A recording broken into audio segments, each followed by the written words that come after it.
It's time for Twig This Week in Google. We've got Jeff Jarvis, Stacey Higginbotham, unfortunately not feeling well, but Mike Elgan sits in studio right next to me. We talk about Google I/O. We talk about some features upcoming from Android Q. We talk all about Facebook. We get in the weeds on Facebook and whether we think they're good or not so good. And we've got some differing opinions on that. And really a whole lot more. Huawei charges, a whole lot on today's show. This Week in Google is next. Netcasts you love. From people you trust. This is Twit. This is Twig This Week in Google, episode 493, recorded Wednesday, January 30th, 2019. The Dork Face Problem. This episode of This Week in Google is brought to you by DigitalOcean, the easiest cloud platform to deploy, manage, and scale applications. Over 150,000 businesses rely on DigitalOcean to remove infrastructure friction and deliver industry-leading price performance. You can sign up today and receive a free $100 credit at do.co/twit. And by OnDeck. Are you a small business owner in need of capital today? Well, OnDeck can help. With over $10 billion in loans and an A+ rating from the Better Business Bureau, OnDeck is a lender you can trust. Find out more at ondeck.com/twig. And by Capterra. Find the right software for your business with over 700,000 reviews of products from real software users. Visit capterra.com/twig for free to find the right tools to make 2019 the year for your business. It's time for Twig This Week in Google. Leo Laporte, of course, out, as I like to say, gallivanting. Not really quite sure where Leo is gallivanting this week, but nonetheless, he's gallivanting. I'm Jason Howell, filling in for Leo.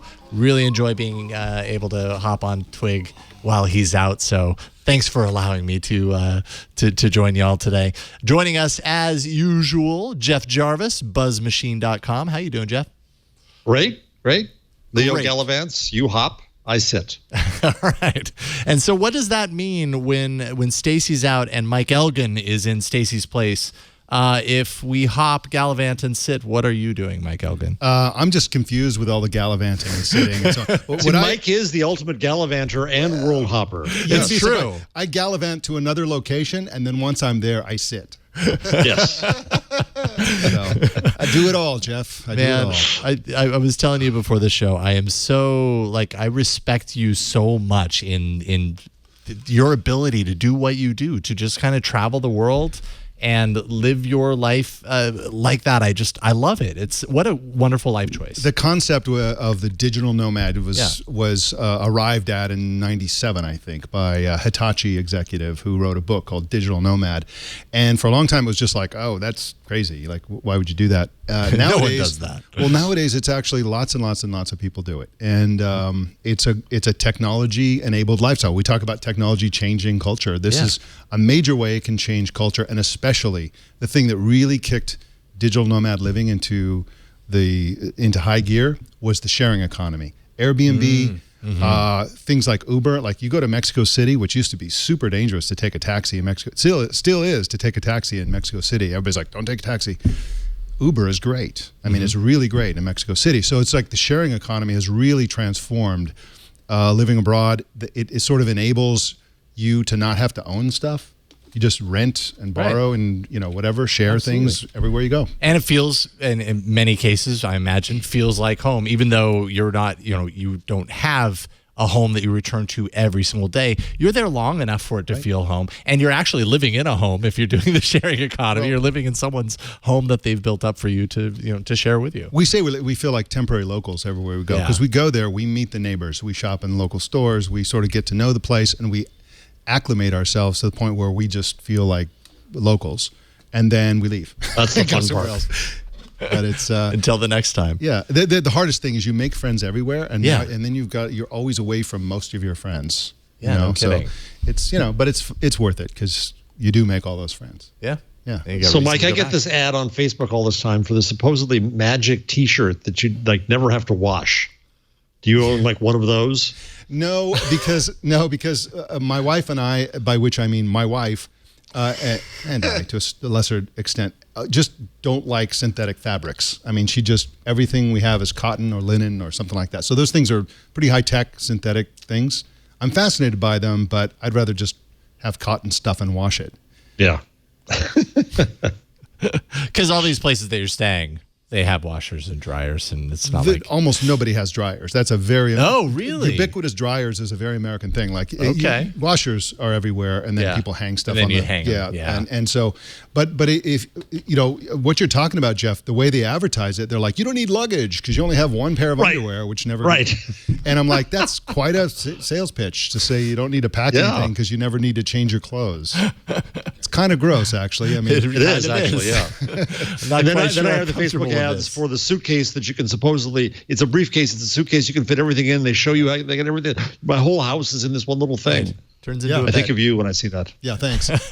Yeah, I mean, to me, I think the ultimate business, and I think there are things like this, but not quite like this, but I'd love to see some entrepreneur out there, if you're out there listening, a service where you basically have a checklist of stuff. And if it's winter, you're going to be winter somewhere, it's going to be cold, you just checklist all the cold winter stuff, and then just like, okay, and here's where I'm going to be, and just have them ship it to you. Mm-hmm. So you don't travel with luggage. You can do the discount airlines that charge extra for checked baggage and stuff like that, but you don't have checked baggage because they're going to ship it to you, and then you just ship it back. I don't know if that's feasible financially. I probably am too much of a cheapskate to actually use it, but I think a lot of people wouldn't be, and I think that'd be a great service. It's your own clothes, and just have them just sort of drifting around out there, and they just come to you when eventually it finds its way to you. Choners on demand. You know what I mean?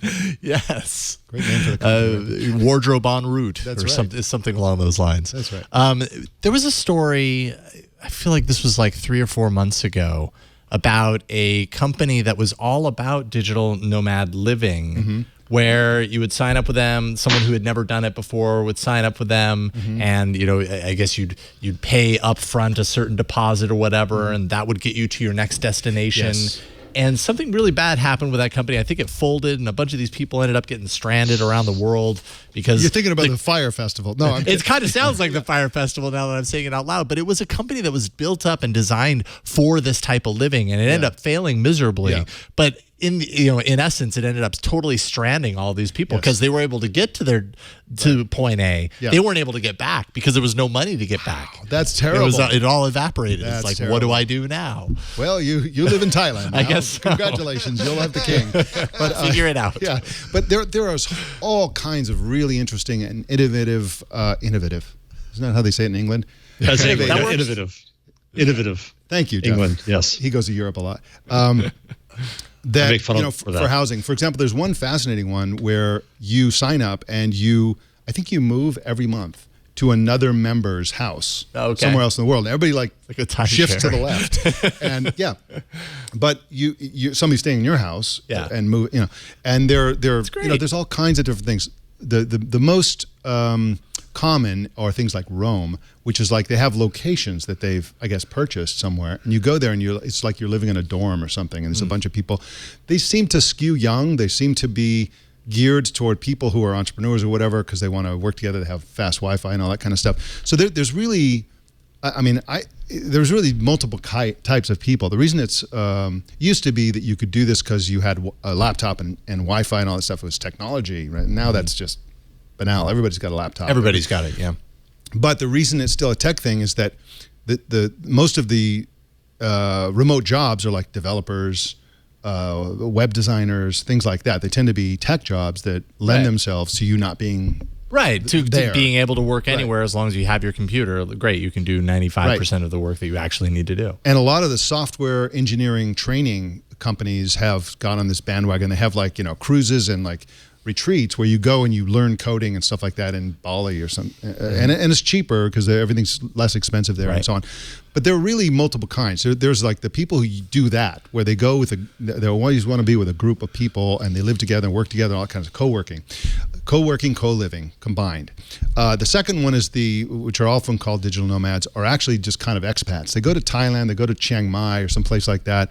There's great infrastructure, very low cost of living, lots of other entrepreneurs around, and they can sort of brainstorm and all that kind of stuff. They're not traveling around. They want a location where they can live inexpensively in a foreign country. And then there's the people like me who just are always going to different places and not with groups, not with services. We just go. And I mean, I'm biased, but personally, I think that's the way to do it. You just go. Just buy the ticket. First thing you do is you buy a ticket. Then you sell your house. That assures that it's happening. Exactly. Because you'll be like, someday I'd like to. No, buy totally. Buy a ticket, completely even agree. if it's for next year. Totally buy a ticket, and then the clock is ticking, and you'll do it. You know, so I just really believe it. And use Airbnb, use these services, and it's just the greatest thing in the world. Does any of this news that we're hearing about Airbnb, and I guess we've been hearing about it for the last couple of years, about kind of like cameras in places or insecurity about the place that you're staying. I use Airbnb actually pretty regularly when we go to Tahoe. Right. Usually get an Airbnb when we travel, you know, to Oregon. We'll get one, so I have no problems with it. But does that ever, like going to all these different places, is that ever a consideration for you? Never. I never worried about it at all because it's just an artifact of scale. Yeah. They have so many hosts that if you have 1 million hosts, you're going to have there's going to be weird some stuff. bad apples in there. Just because of the numbers. But I've never encountered anything like that. And besides, if there's a camera somewhere, it's like, so what? I mean, it's like, you know, it's no big. I don't know. I mean, I shouldn't dismiss it if anybody's privacy has been genuinely violated. Sure. But it's really not a big factor. Somebody could put a camera in your house when you're not there. I mean, it's true. Like lots of things could happen. we could walk around with a camera in our pocket every single place we go in our entire Imagine lives. if everybody had a camera in their pocket. What a nightmare that would be. Oh, I know. Always on microphone, listening in our kitchen. That'll never happen. Dystopian. but no, it's Airbnbs. The biggest problem with Airbnbs are weird things like you know, they try to gouge you on stuff. So you get there and they're like, oh, you wanted sheets on the bed? That's going to be $20 and so that happens. So I wrote a book called Gas or Nomad where we have this whole section on how to do Airbnb well, and there's a whole checklist of things to talk to the host about before you go there. Are you charging extra for this? Are you doing this? Where's the nearest this? Where's the nearest that? And it's like, if you do that, you can really, you know, everything works out great. Yeah. Basically. Yeah. Go through the list. Yeah. Awesome. Well, do you think you're going to be traveling to Shoreline in a couple of months? No, I will not. No, I will not. Your travels are not going to take you to Mountain View? I stopped going to Google I/O and other things like that because big conferences like that, I just never got anything out of them, actually, other than the sort of like, look at me, I'm at I/O. I mean, now that's not true for most people because you're like, I'm a writer, so I'm looking for information nobody else has. It's also great to learn things, but you can get all that stuff online. In your case, you guys have like a whole, you're going to be recording and stuff there, right? Well, yeah. I mean, that was RSA. We haven't. Twitter's doing an RSA thing with like. There is an RSA, but yeah, we have absolutely done that the last many years. Like we've done This Week in Google from the Google campus. Right. That was a lot of fun. We've interviewed last year. Actually, we interviewed some pretty senior Android execs. Right. The Google. Was that campus. just last year? Well, yeah, we did that last year and the year before. Right, I thought it was the year before last. That's right. Yeah. That was fun. You Jason invited me into All About Android for that. Yeah. And the visuals are great because it's all fun. There's lots of toys and amazing stuff. And I don't know if it's still like that. I know the last one I went to was the last time they were at Moscone. Okay, so you haven't been to the Shoreline ones yet? No. Okay. I have not. And I mean, it's. I've been out of the country each time, and this time I don't know if I'm in the country or not, but I'm not even gonna try. I mean, Shoreline, I/O at Shoreline feels kind of like music festival sort of thing. Right. A developer conference also. It's got its own vibe. Thankfully, they've settled in. I feel like they've kind of found their groove there. The first year was a little weird. Yeah. A little hot, cramped, and every year they kind of improve on it. It feels like, to me, it feels like home now for Google. They improve on the conference part of it, but it's gotten worse in terms of the like junket part of it. So they used to give you I remember they not the Pixel. What was the thing before the Pixel book? The Chromebook. Chromebook Pixel, right? Chromebook Pixel, whatever it was. I can't remember. They gave everybody one. Yes. It was they've definitely. And here's a Moto 360 scaled watch back on and a phone. They gave you all of those things, like, and it was like, wow, this is like awesome. Yeah, I mean, and it was nice to get those things. They've really peeled that back, scaled that back, and that doesn't really happen unless you happen to be in some random announcement, or if it does, like I think last year, what did they give out? It wasn't anything. It was like a Google Home or something. No, it was they gave out a Home. It was like, that's easy, and then they gave out that that kit for you to make the Android your own things. IoT thing. The Android things. Android things, kit. yes. Right. I was there the first year. They really scaled it back, and everybody was so bummed. Well, yeah. They handed out That was Google the correction Cardboard. here. And everybody's like, "This is it? You give us this card, a little thing." Meanwhile, that ended up was being a still really pretty big, cool. it's huge. kind of It's huge. movement. for Yeah, them. yeah, it's huge. But then, 6 months later, the New York Times was giving them away with subscriptions Totally. and stuff like that. Yeah. But yeah, it's the junket years, and they're smart to do that. You can't. They are. And I think at this point, people expected a whole lot less. Like it would. Great. It's always nice to get things that seem like they are free, but ultimately, like for us and for me, yes, having those interviews is a really powerful thing, a really awesome thing to be able to do. Networking for the shows that we do, I meet so many awesome developers at Google I/O. Like, cool. Well, you're doing really cool things. Why don't you come on the network and talk about it? Like, we can rap about that. Yeah. Why are we talking about Google I/O? Because Google has basically announced in the way that they posted a video, filled with all sorts of clues, super cryptic. It was like, solve this puzzle and you might win a free ticket to Google I/O. And so this was going on at the same time. Someone went to a test Twitter page for one of Google's test accounts and pulled the JSON code from the page and found embedded in the code Shoreline Amphitheater, May 7th through 9th. they should give that person. I know. front row I seat. feel like that kind of qualifies you for Absolutely. a free ticket. Exactly. You solved the code in a different found way, but that's a pretty great way to find out. Yeah, it's like Ready Player One. You found the key, and you get the whole company. So we got So it. F8's the week before. So that's they've also settled into that routine now. Oh, Yeah. okay. So it's a full week. So it's F8's in San Jose on April 30 and May 1, and then the following week is I/O. So it's just a full 2 Did Twitter exhausting ever weeks. have a developers conference for the short time that they had the API? I don't think they did. know. I don't really remember. they I'd be did, surprised if they didn't. But Yeah, I think they did. I think they had one in San Francisco or something like that every year for a while.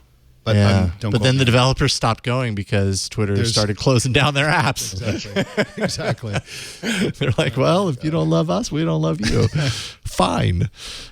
So anyways, May 7th through 9th, that's Google I/O. And we'll certainly be, checking that out. And I'm sure there will be some sort of a live announcement stuff around that. I'm pretty much certain we're going to find out more about Android Q. Have you guys kind of been following a little bit about that? Little bits and pieces about Android Q that we know now, even though there is no public official release of Android Q. Apparently XDA developers got a hold of a pre-release version of Android Q. Who knows how old it is, how current it is. But I mean, if you're following last year's timetable, we still wouldn't even know about the next release until I think 6 weeks from now. So, which isn't that far away actually, but still it would be early for us to know at this point in time all about this new version based on previous timetables. But On All About Android, you guys were talking about what dessert starts with Q. yes. Oh, do you have an opinion? I do. Okay. So, Of course you do. Gastronomad. Exactly. You know this. Yes. This is your quince. spot. Quince. Is, Okay. is a fruit, but they make a paste out of it, and sometimes people have that after dinner as a kind of dessert. It'd be a terrible idea. Well, which is to say, Which is perfect for Google. Which is to say, naming operating systems after desserts is a terrible idea. I mean, they're getting to the end of the alphabet here pretty soon. And I know, right? But So it's a big yellow. It looks like a pear. it's in the apple family. Okay. It's It's apple. Okay. an astringent fruit. It'd but be hard to make a statue of it, Yeah. especially be a since terrible it would look like an apple, and you wouldn't want to do that, Right.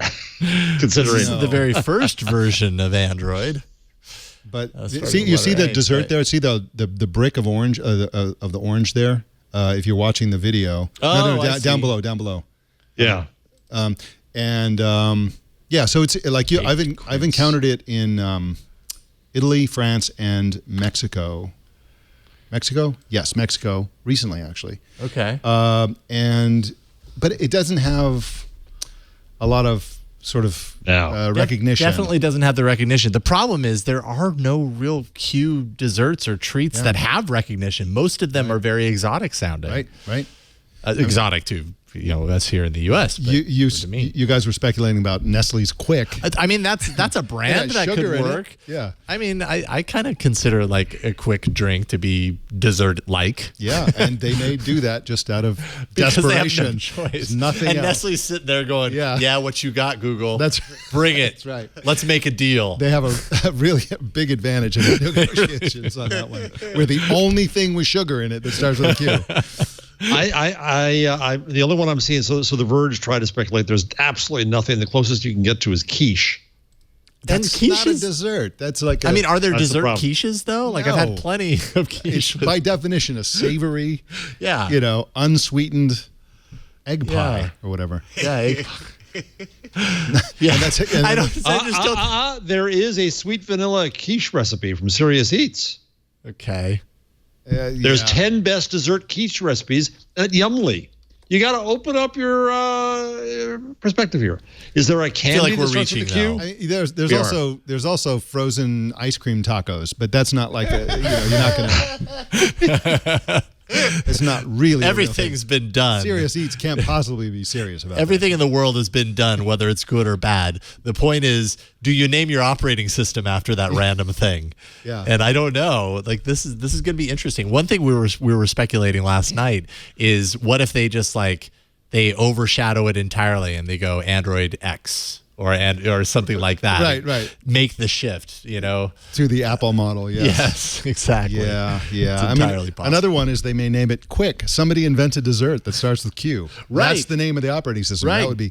Google comes up with its own dessert. That's right. And names it something that starts with the letter Q. Yeah. But apparently, according to the kind of pre-release version that XDA got a hold of, some of the features that you can look forward to, improvements around face detection. So right now we have face detection in Android, but it's a very, I would say, rudimentary kind of approach. Are you using it? It's been it? around for years. I don't use it. No. I don't use it. I didn't even tried it. Yep. And there have been time after time where it's been proven that you can take a photo and you can trick it, and I mean they will spin it and say, "Well, we're doing all of these things with artificial intelligence to blah blah derpader." And right. Well, a lot of it's companies trickable. are just coming up with something that appears to work. Right, because Apple has like OnePlus has their facial recognition. You can just take a photo and hold it up, and boom, you're in. Yeah. And so that's not. Google wouldn't do that. I don't think they would be dumb enough to do something like that. It would have to be real. Yeah, I was actually reading on your site last night. You had a post about OnePlus and all the reasons why you would not buy OnePlus. And I thought your notes on the face recognition was interesting. That they, it's fast. Yes, that makes it seem to a user to be a really great solution. But that's because they're totally bypassing the security model. That's right. It's in order to do that. Actual security. It just feels like security. Right. And the unaware user is just going to be like, oh, look, this is just like an iPhone. No, it isn't at all. I mean, iPhones is real security, and it's pretty hard to fool. It can be done. Mm-hmm. But that's not the way to go. They're going to do the real thing, and they're going to have, the super radar and all that kind of stuff. And I think Google is actually innovating a lot. Like Project Soli, I don't know if we've ever talked about that. But they're doing a lot of innovation on micro radar, and I think that would be a good application. Already, I mean, if you go to my Twitter account, you'll see the picture that I took in the studio before the show. That was done with Google Fi's, you smile and it takes the picture. So you go to the studio thing and you basically say, okay, don't take a picture until somebody smiles, and then you smile and it takes a picture. It's so fast, and I did it from pretty far away. It's amazing what it's doing. There it is. Yeah. So you set it up, stood in front of it, made sure you were frowning the whole time. And I smiled and instantly took a picture. And it works flawlessly every time, as far as I can tell. Think about how subtle that is to be recognizing the facial expression of somebody in a photo. So they have a lot of AI. What it says is there's that dork moment. Yes. When you have the smile you only have for cameras, right? If I watch people taking selfies, right? There's they turn from sour face, I'm bored being here. Yeah. Yes. And then back. There's kind of that dork moment. Right. Remember when one of the memes we had was that I'm going to get this confused. You convinced people that you were taking a still photo, and then you actually videoed getting ready, looking like a dork for comic effect. Right. So you get into picture dork mode. Right. And Google, this is the power of Google. they know when you're being a dork. Yes, because that's their people. And, totally. But there's another side to it, Jeff, which is that this thing, you can just leave it on and it'll keep taking pictures every time somebody smiles. So what you can do is you can prop it up and then just forget about it. And then when people smile genuinely, you get photos of people smiling genuinely. And that's something I think I haven't heard a lot of people doing, but that's, I think, a way to get around the dork face problem. Right. So, yeah. But anyway, it's amazing. They have the technology to do this, and I'm glad to see it actually. I really like the dork face problem as a title. The dork face problem. It's a start. You know, we can come up with something maybe better, but I like that as a start. Yeah. It's a problem that Google really needs to tackle, the dork face problem. Yes. If you hadn't heard, as far as Android Q is concerned, a lot of focus on permissions. And permissions have been a thing already. What's the difference here? Just really kind of, I think, getting deeper into permissions and also clarifying it too. I think there's going to be some cleanup of how permissions are served up to users, how it's shown on the permissions page to make a lot more sense than it is right now. Now you get like this wall of switches. And it can be a little confusing. And as we know, permissions are actually very important to personal, privacy and understanding how your phone is, potentially harvesting data on you at all times. Yeah. So good moves. I mean, there's a bunch of stuff. We don't have to dive into them individually, but definitely focusing on improving permissions for the average user. Yeah, and the audience for this netcast are the super people who are really paying attention to what Google's doing. And so one thing to look for, which I think is the most interesting thing about new operating systems coming out, a new version of Android coming out of Google over the next 3 years, is I think they're going to be nudging us toward Fuchsia. And Fuchsia is really interesting. My theory about Fuchsia is that years and years ago, they said, you know what, we really should unify Chrome OS and Android. We should unify them.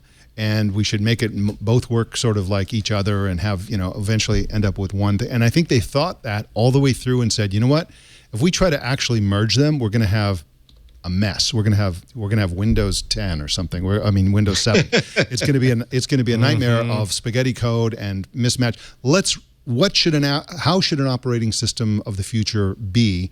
And I think that's probably where Fuchsia came from. And they seem to be building this operating system that's going to be it's going to be for IoT devices all the way up through enterprise clients or servers, who knows.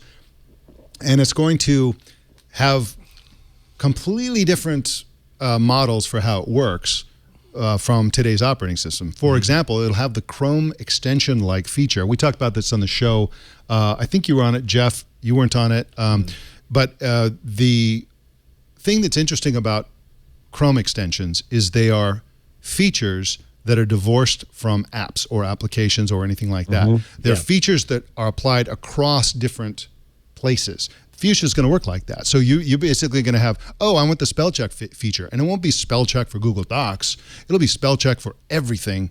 Anytime you have words on your screen, the spell check will apply to it. So the features will be a la carte.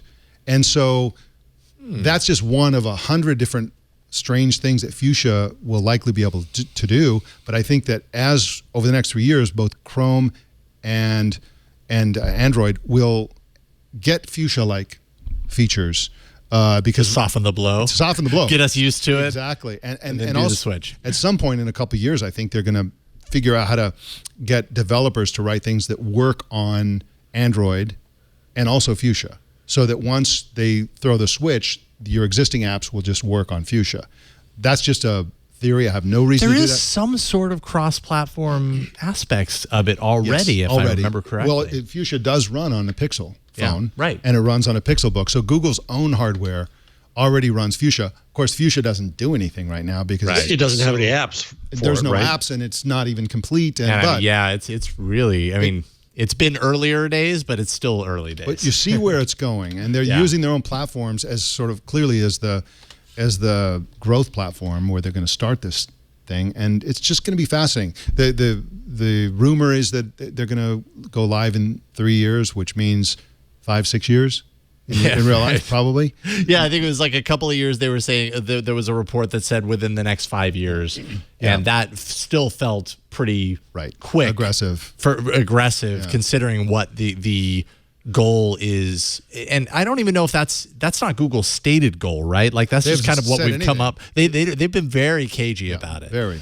But we're all kind of left kind of grasping at straws going, well, what is Fuchsia? They're public enough about it that we know it exists. Right. And that, like the news this week, Bill Stevenson, a 15-year Apple senior manager who actually oversaw the launches of all different versions of macOS, Lion through Mojave, is now joining Google. He announced on Twitter that he's going to, quote, help bring a new operating system called Fuchsia to market. Stay tuned.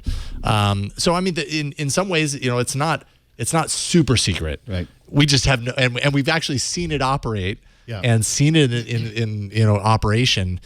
We just have no idea.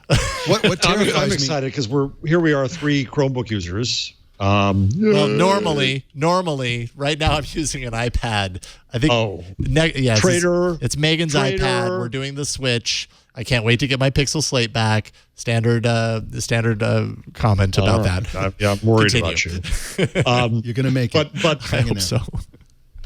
And they've gone, I think, as far as they can go. It's still, I mean, I've complained on the show before that if something needs any kind of content rights management, it doesn't work. So Netflix is really flaky on my Chromebook Pixel. The apps are awkward. It's better, but it needs a new OS. Yes, it needs something new to bring it together. My fear is how much rewriting of apps is going to have to be out there, and how long it's going to take. Will Netflix say, "Oh, not big enough market. Who's on Fuchsia?" and we have to wait forever? That's the awkward transition time. Yeah, absolutely. My fear is that we all think they'll do the thing that we want them to do, which is create a combined thing that will be a replacement. But then sometimes I remember, wait a minute, this is Google we're talking about. They are a company that they close the thing you don't want them to close, and then they leave open the thing. And how many communications platforms do they have right now? I mean, they just keep adding things. So one distinct possibility is that they will never kill Chrome or Android, and Fuchsia will exist. And now they'll really. Well, we just assumed this would be really great for your refrigerator, for your connected refrigerator. That's why we built Fuchsia. We had too many developers on Android, and we wanted to give half of them someplace else to go. Yeah, it's a 20% project. Yeah, I guess we'll find out someday. I feel like we're going to be talking about this with lots of guessing for a long time before we actually know. But I do think that there's some there's some trickles, some nuggets there. Knowing that Bill Stevenson and his background is being brought onto the team, that feels like progress, right? Like he's overseen the launch of major OSs. Yes. So there's some dedication, there's some confidence there as far as Fuchsia is concerned.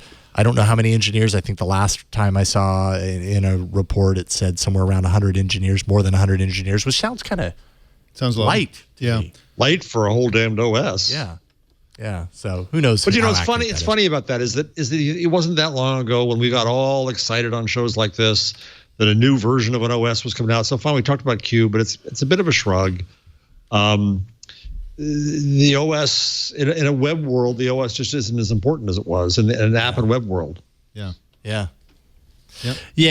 as far as Q features are concerned, also keep in mind, that's based on a very early leak of the OS. Right. In a month or two, when they actually do their official unveil of the alpha or whatever it is, the do not for any reason install this on your phone if you plan on using your phone every day version, they'll probably have some more. But I think that what we know now, the grander kind of approach, the grander kind of point is better permissions management as a really big core feature. Right, and that sounds to me like a much more interesting rumor than the Face ID type stuff, to use Apple's branding, simply because the really big news would be if they came out with another version of Android that didn't have it. I mean, that would be amazing. That would be such a big story. Headline: Google fails once again to come out with a standard feature that every phone should have. And I think that's a solid one because they got to do it. Yep, got to do it. Let me just say one thing. I said this a little bit last week, but we've got more and more of this. Google, do not force me into dark mode. Do not make me turn off dark mode and find some damn switch somewhere, and because you think it's good for me. Well, you're going to learn about dark Jeff mode. Jarvis's dark mode. And you're not going to like Yes, I'm that's witnessing right. it right will now. be I'm scared. That's right. Dark mood with dark mode. Don't dark me, bro. Uh-uh. Don't dark me. Well, I mean, that is one of the features that we're hearing about with Android Q, is that there would be a system-wide dark mode. But I don't know how that's going to work. Like, if that's going to be, like, obviously all the system elements would have a dark mode component. Yeah, right. But we also know that Google's been doing a lot of rebranding or redesigning around its apps and making them super bright and then giving you the option for dark mode. Because let's be real, a lot of people really want a dark mode. It's better for battery. It's better on the eyes at night. All these different reasons. I understand your dark mood, Jeff. I think that they have so many. They must have so many customers that are Star Wars geeks. They should call it Dark Side. The dark side. Maybe that'd be so much better. That's true. Oh. I mean, it wouldn't be without precedent. Android. I mean, you don't know the power of the dark side. It's like so pleasant to use on a Chromebook Pixel. Use the dark side, you get more power because your battery lasts longer. That's right. Let's take a break, thank the sponsor, and then we'll talk about more. Maybe who knows, maybe we'll talk about the redesign of Gmail or the ongoing saga that is, why did they take away Inbox? But first, I know, I'm still so sore about this. First, this episode of This Week in Google is brought to you by DigitalOcean. DigitalOcean provides the easiest cloud platform to deploy, manage, and scale applications using Droplets. It's virtual machines that are a scalable compute platform with add-on storage, security, and monitoring capabilities. So you can choose, if you're a developer, you can choose from standard or CPU optimized droplets, and then, of course, customize from there and make it your own. DigitalOcean is designed for developers. They have an easy-to-use control panel and an API that lets developers spend more time coding, doing the things that they love, and less time managing their infrastructure, which can be kind of ho-hum. Also, you get industry-leading price to performance. You can access the compute resources that you need at the lowest rates. That's going to save you up to 55% compared to other cloud providers. And you'll always know what you'll pay per month because DigitalOcean has a flat pricing structure across all data center regions. And you get a whole lot more added at no additional cost. You get 99.99% uptime SLA. You get cloud firewalls, monitoring and alerting, full DNS management, global data centers, enterprise-class SSDs, an easy-to-use API, of course. Over 150,000 businesses, including some of the world's fastest-growing startups, rely on DigitalOcean to remove infrastructure friction and deliver industry-leading price performance. So you can sign up today and receive a free $100 credit at do.co/twit. That's do.co/twit for a free $100 credit, and we thank DigitalOcean for their support. I'm realizing we can't jump to Gmail. That's part of the changelog. Oh, okay. I mean, I guess we could. We could break it out of the changelog. Have you guys seen the new? No, it's not going to be as good as Inbox. That's the problem. It's getting darker. So I feel like everybody who's an Inbox user is in a couple of camps as far as like strategy moving forward. Yes. You've either decided that Google's already made the decision, it's time to cut the ties and get used to Gmail now, which is what I, for some reason, decided to do. I did that too. Or you're hanging on until the very last day. That's what I'm doing on Google Plus. Yeah. That's what you're doing. They're killing. No matter who you are, they're killing something dear to you. No kidding. Yeah. Why do you do this to us, Google? Because it took so much to get used to it. It took so much to kind of see the wisdom of it. Yeah.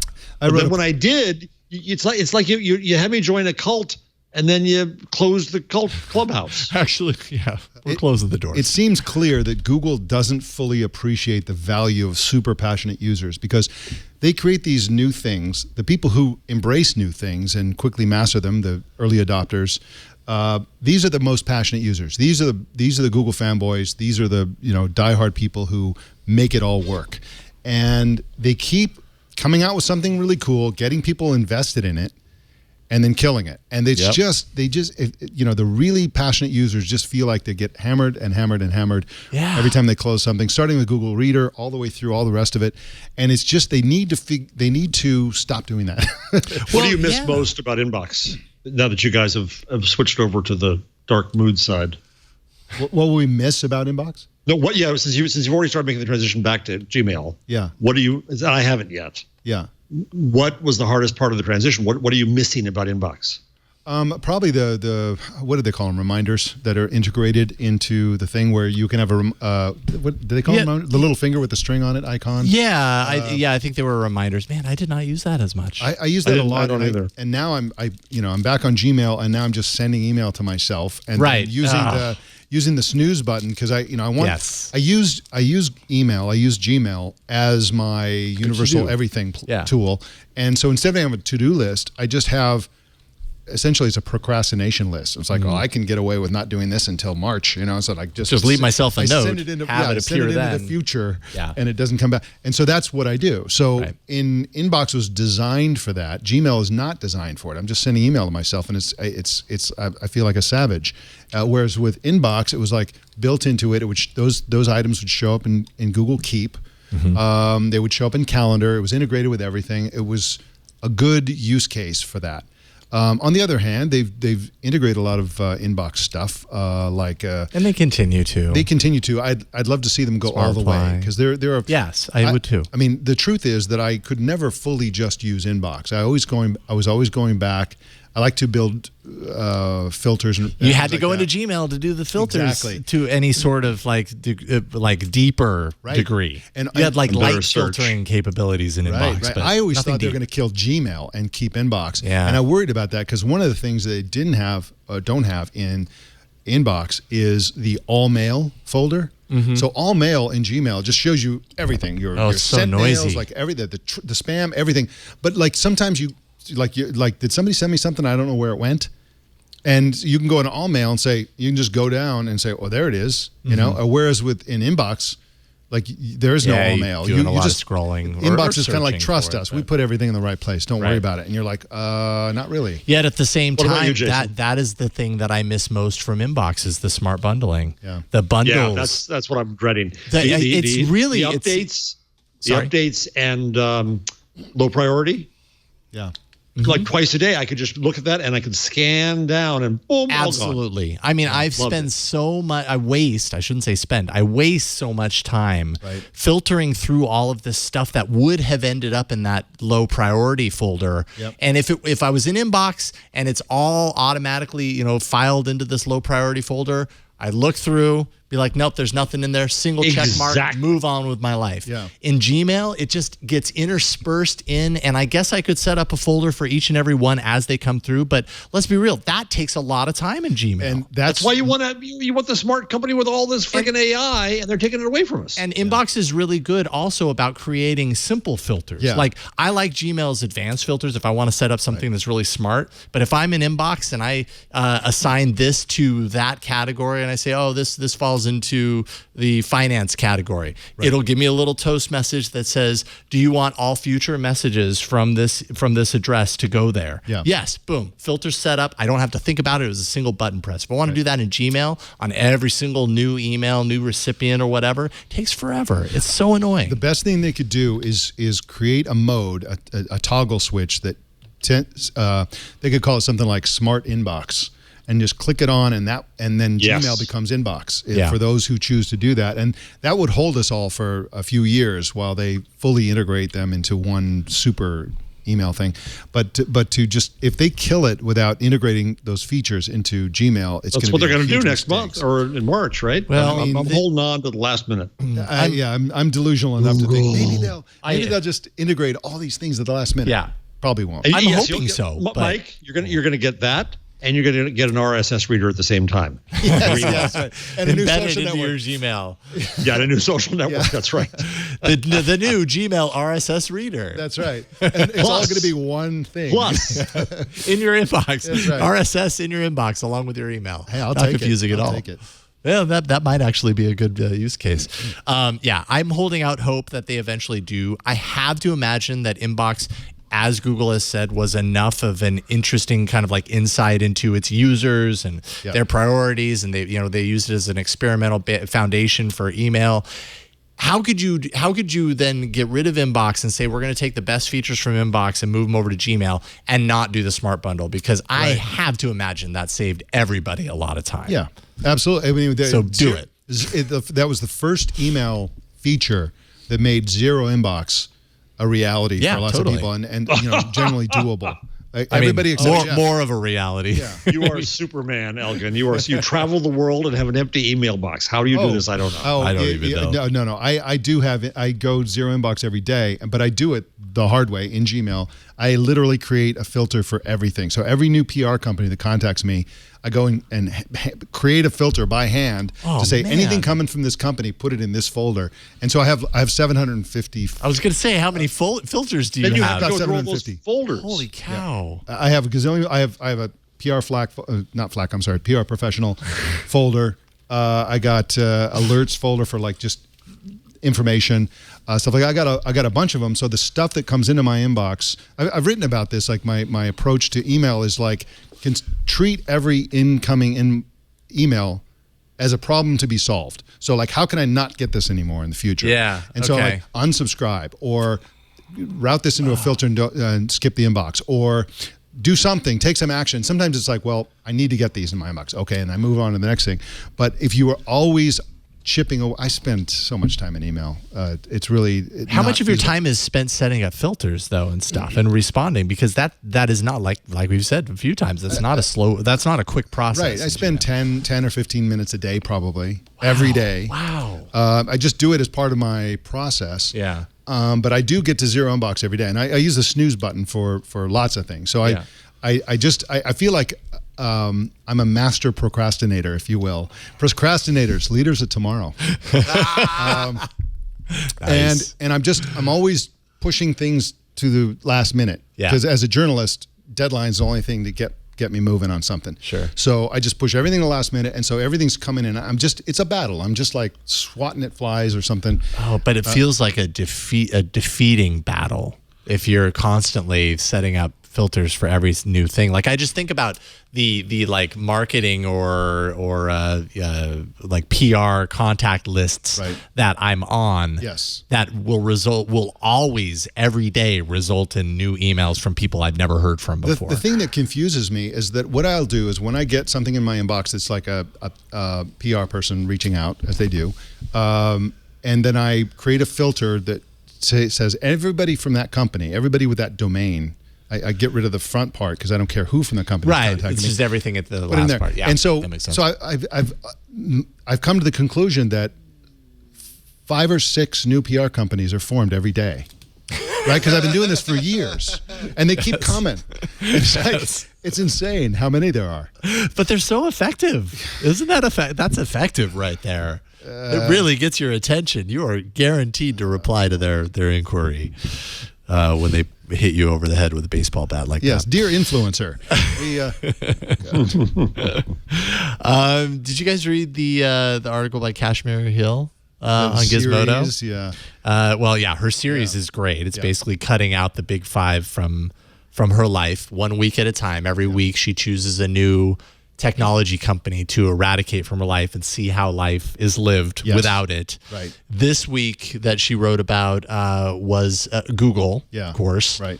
And it's just an interesting read if you want to kind of get a sense of just how embedded. We already know Google is super embedded into pretty much everything on the internet, but it's just a really fascinating read because she and I think her producer created a VPN that blocked, what was the number? 8,699,648 IP addresses that are all controlled by Google. Yeah. So basically, at its base, blocked those IP addresses so that any services, be it cloud, be it maps, all of it just won't work. Yeah. To try and live life on the internet without any sort of touching of Google's services. And it's basically impossible. Is impossible. My favorite part was that there was something that I forget what it was, but she couldn't do it because the company presumed that if she didn't have a Google address, she was a bot or a spammer. Right. That's how you having a prove you're relationship human. association You show is humanity. Right. That's what it is to be human, is to have a Google account. But you know, to me, the takeaway from that whole exercise was how incredibly valuable Google is. I mean, That's true. Okay. You know, she's like, oh, how did, other you way. know, it's so terrible that they track us so much. It's so hard to be untracked and all that kind of stuff. And then once you do it, it's like you can barely function. Why is that? Because we've all gotten used to the power Yes. of all these Google services and so on. And there are reasons these things exist. They're not just to track you and surveillance and all that. It's to make the things function. Yeah. Because Google knows you, mass media knows you as a mass. Google knows you as an individual and a human being. Right. Google is more respectful of your humanity than mass media that complains about Google is. And that's not to say that applies universally across all the companies she's trying to remove herself from. Amazon, for example, if you are patient and can wait longer than overnight for shipping, you can just buy stuff all over the place. It's harder. You're constantly entering a credit card. There are solutions for that if you have, you know, using Chrome extensions, stuff like that. But basically, Amazon is extremely replaceable, but Google isn't. I think Facebook is somewhere in the middle. It's kind of replaceable. So she said she missed Facebook. Yeah, she missed Facebook, and you know, Facebook just makes it super easy to stay in touch with people. But you can still stay in touch with, because I'm on this big project to quit Facebook, and I'm dragging it out. So I'm doing it in July, but until then, almost every day I'm dissing Facebook on Facebook, and I'm trying to get everybody to sign up for my shared folder on Google Photos as my replacement for Facebook. Okay. And it's going to take months to do that, and I'm hoping for half to 3/4 of the people on Facebook to actually follow my folder. And so that they can, instead of finding your photos and your updates on Facebook, they'll just be subscribed to your Google Photos That's feed. right. And of course, anything you throw in there. Everyone's a Google Photos user already for the most part. And Google and you don't have to be a Google Photo user or have a Google account. Even Kashmir Hill can see my photos. Yeah. Right. Because you don't have to log in. Just as long as you have the link, you can see it, which means that Google Photos has 3 times the number of people as Facebook. Right? So that's not exactly accurate, because you can also see, I think you can see a Facebook post if you don't have a Facebook account. You can. Yeah, if you're not logged in or whatever, and you go to a post. Right. And notifications is the key. So if you're following a folder, you can choose to get notifications pop up on your phone or not. You can choose to get email notifications or not. Email notifications have a link directly to the photo or to whatever you're doing. You can like things, you can comment, you can do all that kind of stuff. It's not quite as good as Facebook in terms of the elegance, but it's close enough, and you don't have to deal with all the other crap on Facebook. And so it's a way to do it. So there are ways to replace Facebook that, if people would think about it a little bit, they would see that it's not as bad as what Kashmir's going through, because she's just cold turkey, and now there's a void where there used to be Facebook. It's gone. What do you do now? So I had stepped away from Facebook about 2 years ago. Yeah. And I think over the course of that first year that I was away, I never logged in. Well, you look younger now. Thank you. It's just let me tell wonders. you, it's improved my life immensely. Yes. Time is ticking backwards now. The second year, I think I logged in like maybe 5 times for different random things. About 40 days ago, I started the 30-day countdown, and I did the delete my account. Yeah. I have not checked it since. I'm afraid to try my login credentials because I'm afraid for it to be like, oh, actually, it didn't happen, and now, yay, we've got you. Yes. So supposedly my account is deleted now, but I have not checked it. Yeah. And I don't know why it took me 2 years to do it. I stepped away, and then I did nothing, and now it's deleted. Right. I mean, if you can successfully step away, if you're an alcoholic and you can successfully not drink, even though you work in a bar, great. Good job. But it's probably a good idea to quit your job and get another job somewhere that isn't a bar. Anyway, so yeah, exactly. And I think everybody's contemplating it. I'm trying to convince people that this is such an unethical company. They really are not helping the world by participating in it. Yeah. But it's just, people are like, they can't imagine. What else? Yeah. What is the alternative? That is always like the. Well, and my moment of full disclosure is that I raised money for my school from Facebook. I'm independent of Facebook. I received no money personally from any platforms. But I generally tend to defend the internet. And I had this argument today. So I was on a CNBC online show called Fort Knox, which I'll put up the link shortly, today, and with Farhad Manjoo from the New York Times, because he was doing the same thing about Twitter, not saying to kill it quite, but all but. Yes. And as I wrote that, so I wrote a piece about that, and that's why I ended up on this. I do have to say that there is a point of privilege, and even Siva Vaidyanathan, who's the most firm critic of Facebook I know, has written books against Facebook. Even he cautions that quitting Facebook is something that's frankly fairly easy for us three white guys to do. Yeah. That is not necessarily in the cards for people who live in countries where it's the internet, and there's other issues that come along with that. Sure. Or B, come from underrepresented communities whose concerns are not being covered in newsrooms, on cable TV and newspapers, because there's very few people in the newsroom who look like them and experience what they experience.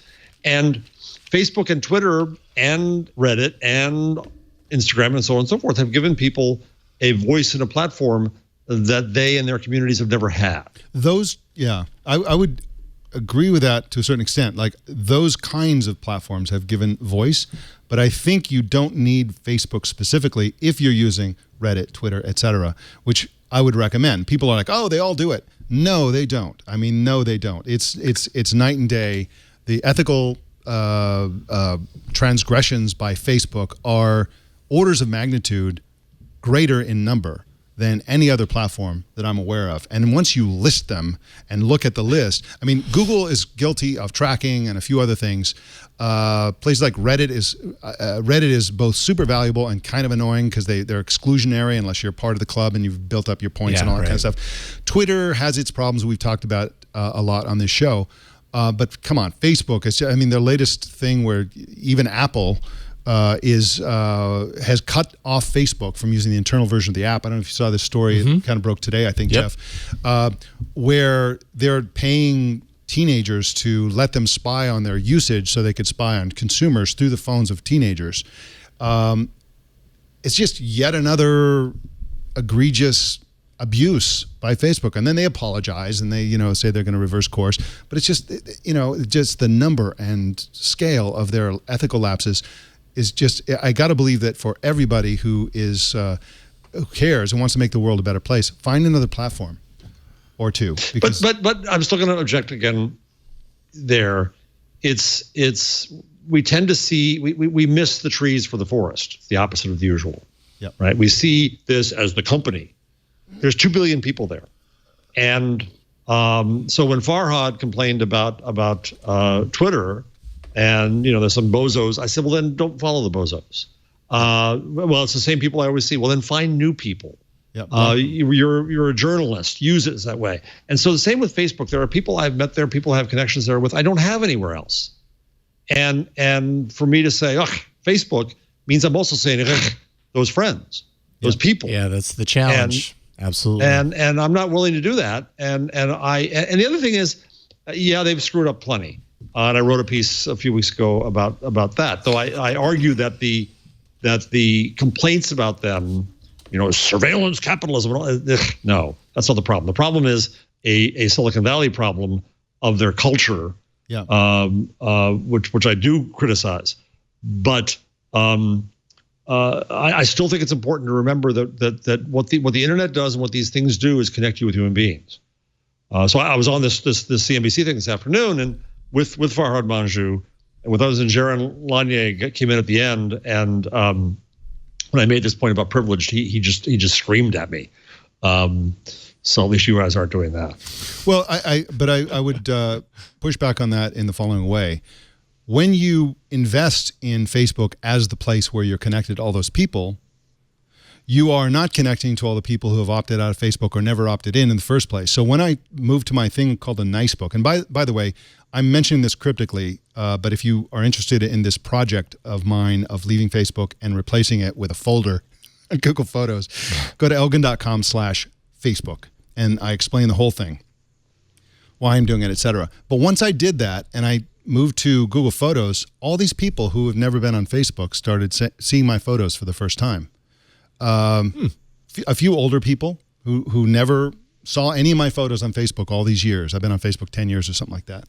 For whatever reason, over there, the course of their years, they did not want to sign up for Facebook didn't care or just didn't know or whatever. They think it's like they don't want to, like older people, like my late father, never saw Facebook. He didn't survive long enough to see my nice book, but like other people that I know in my family and so on that would normally want to see all this stuff and know what's going on, that type of stuff I post on Facebook, didn't see it. Plus all the quitters, so many quitters now. And this is one of the things I'm, to a certain extent, I'm trying to convince people to get off Facebook but part of the goal is to weaken their network effect so that people don't say, well, it doesn't matter if they're the most unethical company in history. I have to be there because everybody's there. That's the logic people use as to why they're there. Well, what if everybody wasn't there? What if only 70% of the people who are currently on Facebook were on Facebook? Then suddenly they wouldn't have this grip on everybody, which gives them a license to do pretty much anything they want. That grip, right? It's like they're like the phone system, and that's Are you on WhatsApp? Are you on WhatsApp? WhatsApp is another one. WhatsApp. Are you on it? A lot of people. No. I'm getting off all four of them. I've never used WhatsApp. I did already get off Instagram, but there are lots and lots of people I know who are on only Instagram and Facebook, or they say, I'm quitting Facebook. I'm just going to use Instagram. It's like, well, you're still helping Mark Zuckerberg be unethical. See, I mean, obviously, again, please replay my disclosure earlier. And again, they've screwed up things I'm criticized, but I'm sorry, I don't buy that they're the most evil company ever by a long shot. I think they've screwed up some things. I think they still have, they still believe in a mission of connecting the world. I think they're too opaque, and that's what gets them in trouble. They need to rethink their culture so that anything they do withstands the light of sunshine. But I think it's possible that can happen. But I gotta disagree, Mike. I think I'll take a lot of banks and a lot of oil companies and a lot of pharma companies and the company that addicted half of the people who died of overdoses. Purdue Pharma. Those are evil companies. Yeah. I would not, and if I did say it, I'll retract it. But I would not say they're the most unethical company I was in the world. I mean, they definitely are not. But it's a combination of their actual lack of ethics plus their incidental effect on people. For example, every time there's a story about teen depression being caused by social, they are talking specifically, primarily about Facebook and Instagram. They are deliberately and willfully addictive. They try to gobble up as much of people's days as possible, and they're very good at it. They sort of. So wait. We're here doing a 2-hour show.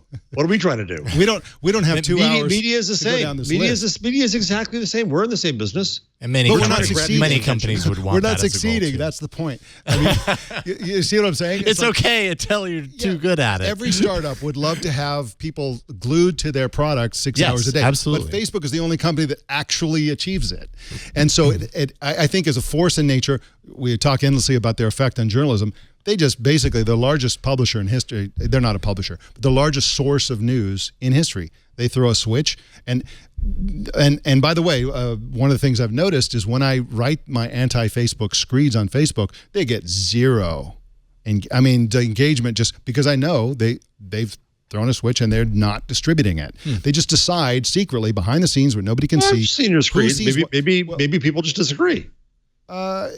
Because don't forget, Mike, don't forget, in all fairness, I love you. Yeah. But you're basically criticizing everyone who's there.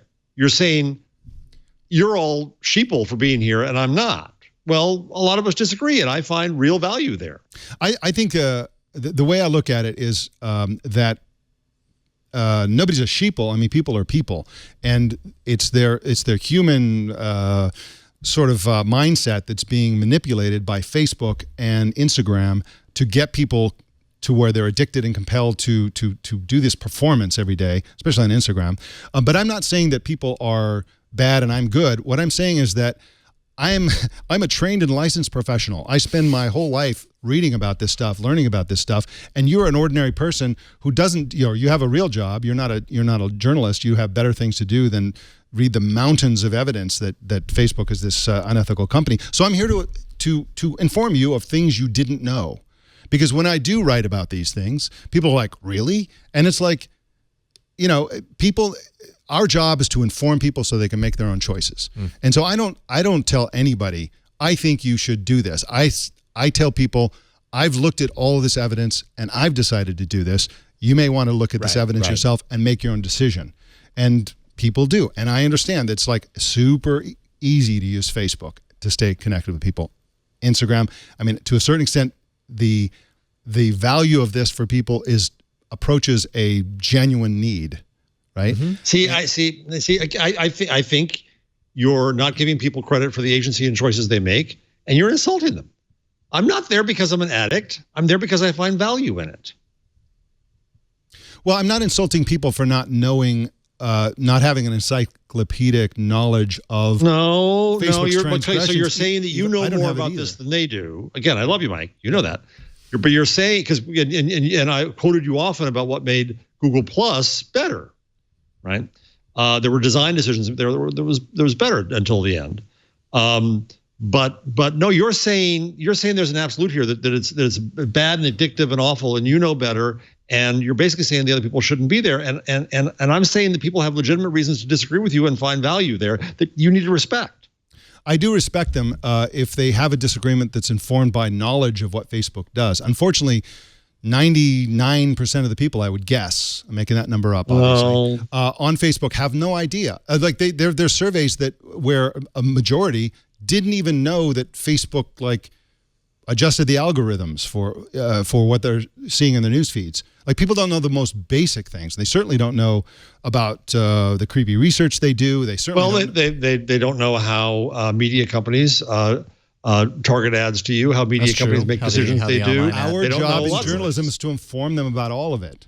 And so, you know, I'm just basically choosing to be to try to be an influencer on this particular thing. So Walt Mossberg, about a week after I announced that I was going to do this whole project, he announced that he was getting off, and he made it clear on Twitter that saying, I'm not saying anybody else should get off Facebook, but I've decided that based on what I know about their ethical lapses, I don't feel comfortable contributing to their blah, blah, blah, but I'm not saying anybody else should get on.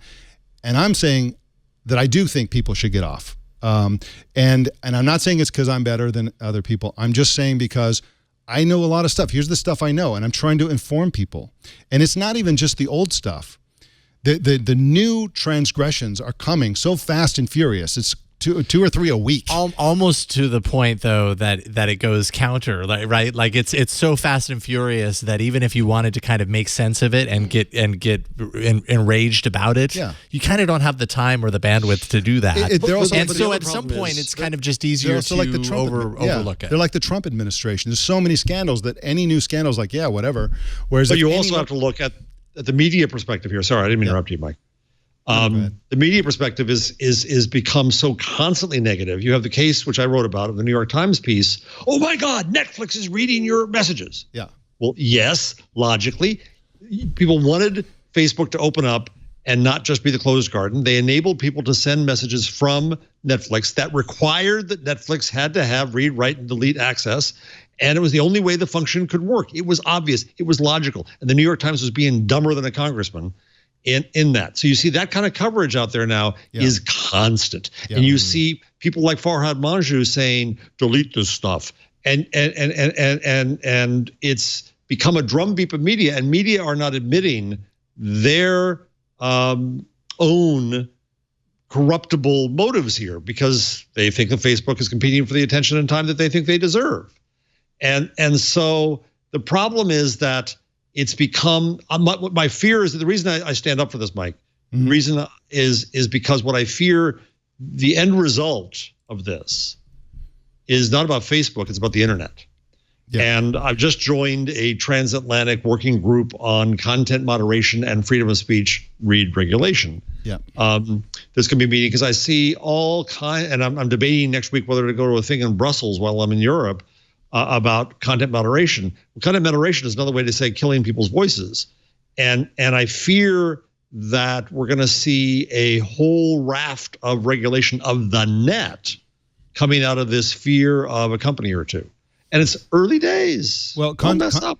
I mean, I would content moderation when a company does it is killing people's voices. Content moderation when a user does it is the opposite of that, because you have the perfect. I'm not saying that you should be on Facebook. Yeah. I'm just saying respect me for my decision to be there. And I do cover this. I do know a lot about this. I'm super concerned as you are about the overall coverage, the sort of drumbeat of and the mushing, the mental mushing of all these things into a single thing. The worst case is something actually on the rundown. What is the publication that did this about Sidewalk Labs' Replica? So Sidewalk Labs is Google's or Alphabet's division or company for improving cities, for building smart cities. And they have a product called Replica. And what Replica is like a sim city for urban planners. They go to an urban planner, they go to Toronto, and they're like, oh, if you like rejigger the city like this is where everybody would go and what the traffic would be like and where the parking and all that kind of stuff. But the movement of these, sim city like characters through this thing are based on real data. They're using people's real data. They're getting it from maps and who knows where they're getting it. And this article is up in arms about it. But they're what do they call it? De-identifying it. In other words, they're removing that data is not associated with any specific people. It's just and it's valuable. Data. This fear of data. So right now my view is we're in a mode where I think the fight is to be prevented from being part of data, but then we're going to want data back. So I'll give you a quick example on Facebook. So Cambridge Analytica, everybody went after Facebook, and Facebook found it created an API so you could go in and see political ads. That was being misused. Facebook shut it down. The researchers are screaming. And Alex Stamos, who really knows his stuff, who left Facebook, who's now at Stanford, said, be careful what you wish for, folks. Because when you exposed Cambridge Analytica and you said this is all awful and all terrible, the way that guy got the data was trying to give researchers some data so that they could find out insights about people, and that's what the researchers want. Well, it got misused by one guy in one company, so then Facebook comes back and they cut it off, and then the researchers scream bloody murder, you're keeping the information from us. They're often in a difficult position like that. So Google too. I want to stand up for the idea that knowledge and the idea of knowledge that comes out of data should be protected. And we not only have a right from data, but at some point we have a right to data. We have a right to be able to learn things and understand things. But when we make this especially in Europe, privacy uber alles, which I understand and I get it, but it has other implications that we have to be able to examine. And they're not all negative and they're not all out of some malign motive. Yeah. And I agree with all that. Your argument often whenever there's a story about technopanic is what is the actual harm? And so if there's tracking and so on, that's a great question that isn't nearly asked enough in general in these conversations. Certainly not in the breathless coverage of tracking and all that kind of stuff. But in the case of Facebook, the harm is right in front of us. There are mob lynchings in India because of the way that WhatsApp functions. There are teen suicides because of the way WhatsApp functions. They damage democracies. They're a wonderful tool for propagandists and tyrants, wonderfully effective tool. They cause depression. They cause addiction. The list of actual material damage to people and societies is extremely evident. And that's the difference. This stuff about Google getting data so that cities can design better cities, there is literally no harm. They're trying to actually improve the lives of people. And in the case of a lot of the tracking stuff that goes on with Amazon and so on, the harm is really difficult to find. With Facebook, it's right there. The stories of actual harm, people being harmed, are everywhere. There's also stories of real benefit. And I caution the presumption of, we see these stories everywhere. For example, the presumption that we're all in a filter bubble. Yeah. Erasmus Kleist-Nielsen at the Reuters Institute for the Study of Journalism at Oxford often points out the evidence doesn't show that. The data doesn't show that. There aren't studies that show we're a filter bubble. Actually, the truth is the exact opposite, that being on the internet exposes you to more opinions than you otherwise would have had. We've got to be evidence-based, and it's harm and evidence both. Yeah.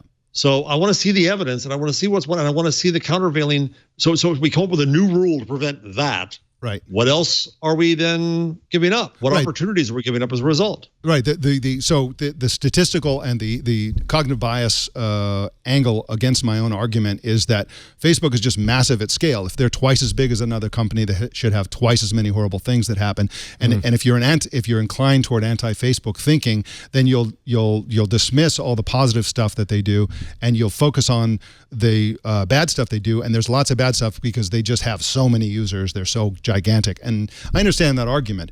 To me, the thing that you're talking about the people's right to have information. I think people also need the right to have information that isn't informed by a single entity and the way that they do business. Their algorithms. The problem with algorithms, of course, that Google grapples with this in Europe all the time, is that they are secret. Nobody can see them. Right. There's no sunlight being shown on those. So how do they work? Why do they work the way they work? This is problematic. But I think that the most solid argument that you can make about Facebook, that's the most evidence-based argument, is the fact that they do have so many users. How many people what is the total number of actual bodies who are using Facebook, Instagram, WhatsApp, and Facebook Messenger? It's probably fewer than they say, but I mean, each service billions. Is more than billion. Yeah. Yeah. It's probably a couple billion. And then when you talk about Facebook and Instagram and WhatsApp all combining their services together. Right. Then you're talking even more of the monopolistic sort of discussion around Facebook. I have to admit that I love the idea of there being of sources of information, especially when everything's algorithmically filtered for different reasons, to be distributed and the sources for those to be multifaceted instead of mostly from one place. Just the sheer we're in far better shape. Scares the daylights out of me. We're right there. We are in far better shape than we were 30, 40 years ago. When if you lived in Cleveland, you had one newspaper and 3 TV stations, and that was it. And it was controlled by a few white men who were gatekeepers to everything that you wanted to know and learn. And now through Facebook, through Twitter, through the internet itself, obviously, overall, we have the ability to get to all kinds of sources we never got to. Those benefits you're talking about are benefits from the internet, not from Facebook itself. They can also be benefits from Facebook. Facebook participates in that process. But I have discovered all kinds of wonderful and amazing things in people. Probably including the sponsor that Jason wants to get to now. Especially the sponsor. Although I just have to throw in there real quick. Sure, brought to you by Facebook. Right. Mike, you may leave the building. Oh boy, it just got awkward. Since stepping away from Facebook and then in recently deleting it or whatever, the challenge is also the benefit, in the sense that the big challenge is not knowing what everybody that I care about is really up to on a day-to-day basis. The benefit is that now I talk to them about it, and also not knowing about the people you don't care about. That's another benefit. That's true. That's another hidden benefit. The kid from 3rd grade that I was following. It was a long time. When I signed up for Facebook back in the early the mid 2000s, it was I got to collect as many friends as possible. Yes. Over time, it was like, why did I do that? I have no idea. Publicity. Let's take a break and thank the sponsor, and then we can get back. If we want to talk about Facebook more, we can. Zuckerberg had his op-ed. Maybe we can talk about that, or maybe we can talk about some other things. We'll figure it out. But first, this episode of This Week in Google is brought to you by OnDeck. OnDeck is 100% committed to small business owners with fast, easy, and tailored financing. Your time, of course, is valuable, so you can get funding in as fast as 24 hours with term loans up to $500,000 and lines of credit up to $100,000, none of which, by the way, requires business collateral. The application process is super simple. You can apply online or by phone and get approved in minutes, and it won't impact your personal credit. OnDeck delivers some of the best customer service with their U.S.-based loan specialists and has an A+ rating with the Better Business Bureau. They've lent over $10 billion to over 80,000 small business owners and carry a 9.8 out of 10 rating on Trustpilot. OnDeck is the secure financing service that business owners everywhere can truly rely on. So you should check it out. If you're a small business owner and you need access to capital, go to ondeck.com/twig right now to check it out. Read up on it. See what it's like. And as a listener of This Week in Google, you'll receive a free consultation with one of their U.S.-based loan specialists. You can apply online or by phone. You're going to get approved in minutes. And all you have to do is go to ondeck.com/twig. That's ONDECK.com/twig for your free consultation now. And we thank On Deck for their support of This Week in Google. Do we want more Facebook or do we want to branch out? There's a lot of stuff on this list. Yeah. There really is. I think Mike and I have done it. Yes. All right. So we've covered the Facebook. Yeah, we can continue this conversation on Facebook. Oh, later. we will. Oh, we will. I don't doubt. And let me be clear here. Be very clear. I really appreciate, Mike. This is why you're so good at social. That we disagree. We have a wonderful back and forth, and I think I really appreciate the tone of it. And, thank you. And don't forget, I'm saving technopanic.com for you. I still got it. I'm going to hang on to it until you decide to write that book. Oh, you have it? You really have it? I have it. For you. Yay, Wow. Mike. Yeah, because I was afraid We're somebody going to do one more Facebook. More Facebook. Okay, what is This one. It is the fact that we have the sales department of Facebook complaining that engineers have been going from the restroom into the cafeteria in bare feet. What? So, See? Mike, you're right. Everything you say about Facebook. Another thing to add to the list. But this That's is right. like the engineers are going, what would Zuck do? He'd also wear a bathrobe. I'm happy you included that. We could at least end the Facebook thing. And by the way, one other quick thing. It is interesting that they hired a new head of privacy from EFF. They're hiring really tough privacy people. So, all this is making a difference. They're with one step forward, three back. I'll try to do some things, but we'll leave it there. Soon they'll catch up on those steps a little bit. What about Huawei? Maybe a little bit. I mean, there was some news with Huawei, right? The U.S. had their moment, I think, a couple of days ago, where they put down 2 indictments of the U.S. From the U.S. Department of Justice to Huawei. This was unsealed on Monday, charging CFO Meng Wanzhou of let's see here, fraud, money laundering, obstruction of justice. Don't forget conspiracy. And conspiracy. That's a fun one regarding the sanctions violations with Iran. Is this real or is this politics? Do you guys have a perspective on this whole story? I do. Yeah, I do. Good. I don't know if you.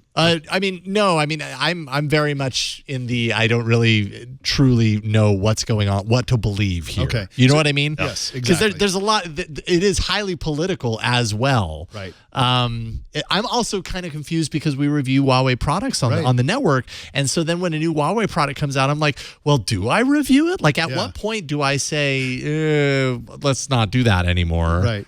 Or I don't even know, Exactly. because it's hard to know what the truth is. So what do you think? So there's the truth, and then there's my theory, which is based loosely on how I understand the truth. So first of all, everyone needs to know, like, Huawei is not a huge brand name. It's mostly known in the United States as a smartphone maker, but they are the world's largest telecom company. So they are a giant. They're bigger than AT&T. They're just a huge company. They make equipment and so on. And my theory is that lots of governments believe very strongly that their identity as a private company is a bit of a mirage, and that in fact they're an arm of the Chinese government, Right. and a tool of the Chinese government again, for them to achieve the objectives of the Chinese government. One of their objectives that everybody's freaked out about is that the Chinese government wants to have access to the future of 5G. Everybody knows 5G is coming. It's going to be super expensive and time-consuming to switch everything over to 5G, right? And once they're there, they're going to want to, the Chinese government would love to have access to all of those points of whatever. And the Chinese government says that's ridiculous. They're a private company, and Huawei says the same thing. But this is the suspicion it's not a Republican thing or a Democrat thing. This is since Bill Clinton. This has been the strong belief of the intelligence agencies in the United States, Britain, Germany, Australia, a whole bunch of countries. And so they can't prove it. They don't have really strong evidence for it, but they believe that this is essentially the Chinese government that's wants to take over 5G, that wants to have smartphones all over the place. And so they just oppose it. And so there's the claim that they may use Huawei equipment as a spy tool sounds like conspiracy theory or hysteria, and it might be, but that's what is believed. And in addition to that, the company did, in fact, separately from that, having nothing to do with whether or not they're the government, having nothing to do with whether or not they're spying, apparently wanted to sell equipment to Iran. U.S. has sanctions in place where it punishes companies that do business with Iran. So they created a Hong Kong-based company called Skycom. And it was just Huawei, but it was just they pretended like it was a separate company. Skycom sold equipment to Iran, and when they interact with the banks, because the banks have to enforce the sanctions, they said, no, we were not associated with Skycom in any way, when in fact it was just Huawei. There was a wholly owned subsidiary of Huawei. That's what this is all about. That's what the fraud conspiracy and then their related charges of obstruction, and then the money laundering is a separate thing. So in addition to this fear of the future of espionage, there appear to be, the claim is that there are actual violations of law around violating Iran sanctions. That's what this is all about. So and then there's also an IP theft or intellectual property theft from T-Mobile. That's the best part. So T-Mobile had this robot that was advanced. This is years ago, actually, that this happened. A robot called Tappy. And it was a way to simulate a bunch of users on phones, which various Chinese companies are super interested in for a whole bunch of reasons. And so a bunch of Huawei engineers were given access by T-Mobile to look at Tappy. They all signed agreements, non whatever. But the accusation is that not only did they take a lot of pictures, did a bunch of measurements, just trying to extract as much information as possible, but they actually broke Tappy's arm off and stole it. So this is the accusation. This is the IP theft. So poor Tappy, the one-armed robot. They actually broke an actual arm off of a robot. Okay, all right. Arm off of a robot named Tappy. I didn't know if that was just like code for they figured out how to make it work. No, they literally ripped his arm off of his shoulder socket and stuffed it in their pocket. And so that's the accusation. So there it is. And so one of the things that I think is really interesting is that the CEO, who is the founder of Huawei's daughter, by the way, this is a nice little piece of trivia, Meng Wanzhou. She was arrested by Canadian authorities because the U.S. wanted her extradited to the U.S. to face these charges. And the speed and ferocity of the Chinese government's response kind of makes me think, that's weird. Because the Chinese government is behaving as if this was done to a diplomat or something. Well, because, I mean, from what I understand, Huawei in China is one of the premier brands. Yeah. So, and is very critical to the economy there, right? Like, I mean, there's so much money. That's one theory. The other theory is that they're actually a wing of the People's Republic, People's whatever army. Yeah. Right. That's the accusation, that they're actually a part of the military industrial, not the military industrial complex, the military of China. And so they're considered like a potential military espionage scheme. So what I wonder though is, so I think that's a very, very good reporting on all of that, and thank you. Proof will be in the pudding if this just becomes a pawn in the larger trade negotiation. Yes. No, never mind. Right. Then that's when I'll decide how real the concern really was. Yeah. And that is my fear as well. The timing is super suspicious. Yeah, it is. This is like really perfect timing to use it as a pawn in these negotiations. And that's exactly how President Trump negotiates. He does something horrible, and then they negotiate about the removal of that horrible thing. Right. And then he comes out ahead. This is the theory behind that style of negotiation. However, the specifics in the indictment look pretty solid, and I can't speak to the timing, but this seems like they very well may have done these things, and so there it is. And that also raises the larger question about America's control of the global financial system. When the U.S. puts trade sanctions on a country, there's a lot of pushback on that idea, that power by China and Russia and others, Iran, because that's kind of devastating, and so that's a whole nother question. But yeah, I certainly hope this isn't just a bargaining chip. That would be awful. You think Meng faces big time prison sentence potentially here in the U.S. I mean, I guess so. Potentially. I mean, it kind of seems like this is the kind of thing that they'd probably negotiate around that, and that would be the end game, right? Right. But you also have Canadians who are in jail in China, probably in retribution for Canada's arrest, and it's a lot of people's lives are wrapped up in this. Yeah. Yep. And and you know, she'll probably end up sharing a jail cell with El Chapo. That'll be an interesting situation. The odd couple. But I didn't know El Chapo. So he's on trial in Brooklyn. Yeah. He's staying in the basement of the building because every time they were trying to transport him across, they had to close the Brooklyn Bridge. Yes. Hilarious. I mean, the guy's a master. So if you're not familiar with this character, he's a master tunnel. He's escaped from multiple Mexican prisons.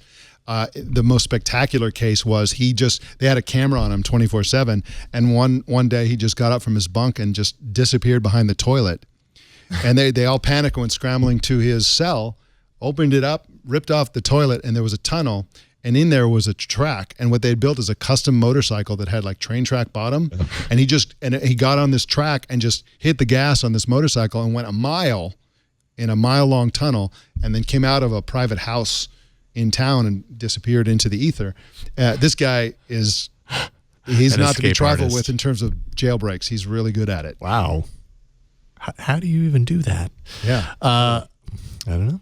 I guess we'll have to interview El Chapo one of these days. Figure that out. How do you break out of jail? And then how do we think this is going to affect Huawei in its sales? And actually, I think maybe the more interesting direction that I actually want to go, like I'm thinking about going in this like smartphone sales direction. But then what I really want to talk about is like innovation, like this new brand of like, we're used to seeing like Chinese phones be a few steps ahead in terms of innovation. And right now, at this particular moment, we're seeing some really kooky things. I'm curious to hear your guys' take on it. I hope we're going to talk about the folding. Yeah, let's start there. Xiaomi has posted to Weibo, I believe, last week, a video of, I think one of their senior level, his co-founder and president Bin Lin has a tablet device. It's kind of like in a portrait setup tablet device. Got a little bit of an arc to it, and I don't know if I included the video for you, John, and I'm sorry if I didn't.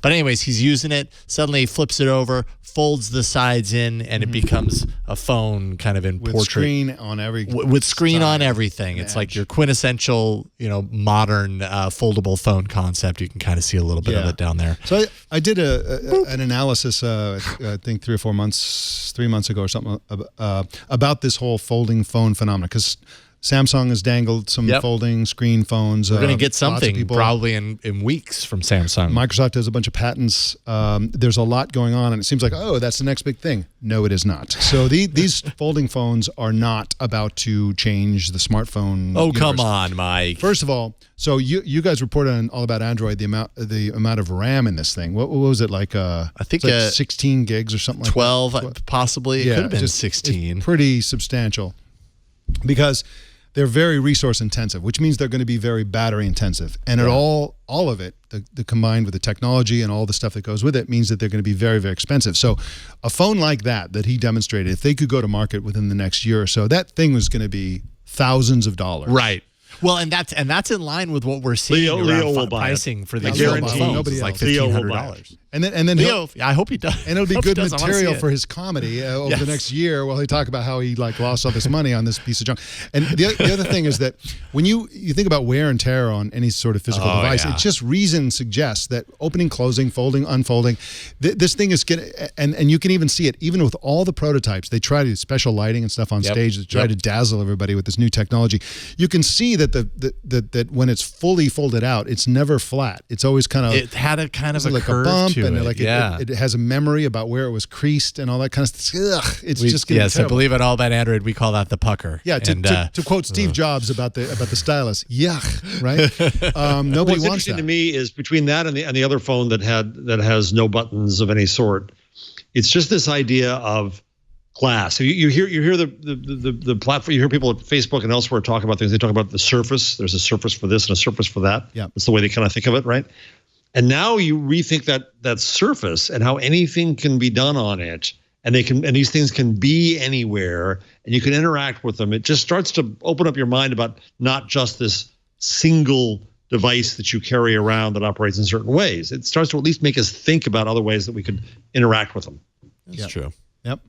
Well, and I do think we're on the revolution we are on the brink of is the revolution of screens everywhere, intelligence in everything, and we talked about this, I think, on Twit a couple months ago, where it will be such a radical shift that the concept of sitting down to use a computer will seem quaint to kids who are like now 10 years old when they hear us geezers talking about how like, oh, we're going to sit down and use a computer. They're like, what are you talking about? Because like you'll never not be using a computer. They'll be everywhere. They'll be listening for your command at all times, and you'll have augmented reality in your glasses, and virtual reality will always be nearby, and the window in your office will be a screen, and like it'll just go on and on. It'll be, in my view, a kind of paradise. I'm sure there'll be downsides to it, but it sounds great to me. The future is not folding smartphones. Folding smartphones is how you get there, though. Right. Well, folding smartphones is, to me, an example of desperately throwing advanced technology at a platform in order to milk it some more, but it's over. The smartphone margins, even Apple is struggling to make those margins. Yes, absolutely. They're commodity devices. The innovation is in the AI, in the phone, and the services that you use.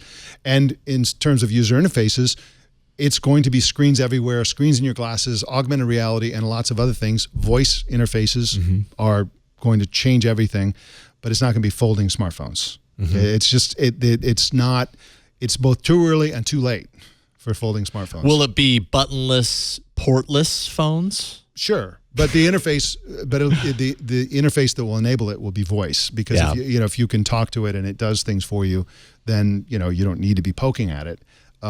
It's not going to it's not going to be flexible screens. Flexible screens have a place as long as you don't flex them. So, for example, all these phones that have the screen that kind of go around the edge, those are flexible screen phones. But you can't do anything with them as long as you don't move it, and bend it. Then it's great. It's not the vision that we have of like unrolling a scroll and having that be a display that you could like roll up into a nice roll and I think there'll be uses for that, but it's not going to be the smartphone replacement. I think there'll be I think there'll be things smart placemats for dinner table. I don't know what it is. There'll be like objects. There'll be IoT objects that happen to have screens that fold, but it's not going to be we've really been empowered by having supercomputers in our pockets. They do everything for us. They've replaced everything from flashlights to radios to this to that, whatever. And that is a powerful thing and will continue to be a powerful thing until we get all these next generation things years and years in the future. But there's not going to be a period where everyone's got folding, or even a significant minority has folding screen phones. They're too expensive. They're too unreliable. They're too ugly. There's too many problems with these things.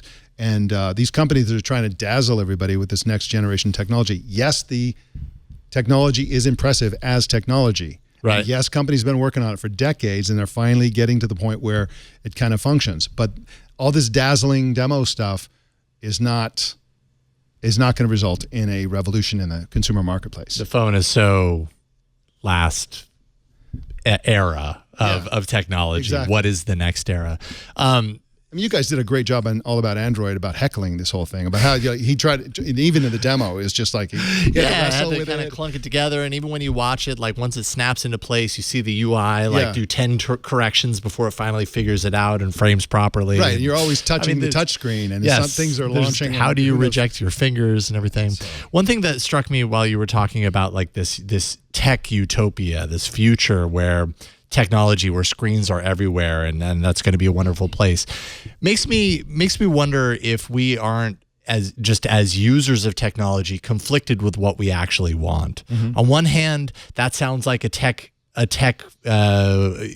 enthusiast desire to have something, all this technology everywhere, and it knows what you want before you know it, and it can predict all this stuff. At the same time, that's exactly, a lot of the same stuff that we criticize technology companies for doing. Right, how do we find that balance? Like, how is there a connective tissue between one point where it's bad. We don't want that, but yet we want the outcome of it. If we can't have it, okay, here's the rule. If we can't have it, it's good. Once we get it, it's bad. How about that as an operating principle? Great, that I fear the future. No, I think, it's almost impossible to predict technology. When you look back at the predictions from the late 20th century about what would happen in the future, nobody said, oh, we're going to have these social networks that track people and do all this kind of, we're going to have flying cars and jetpacks, and it was going to be amazing.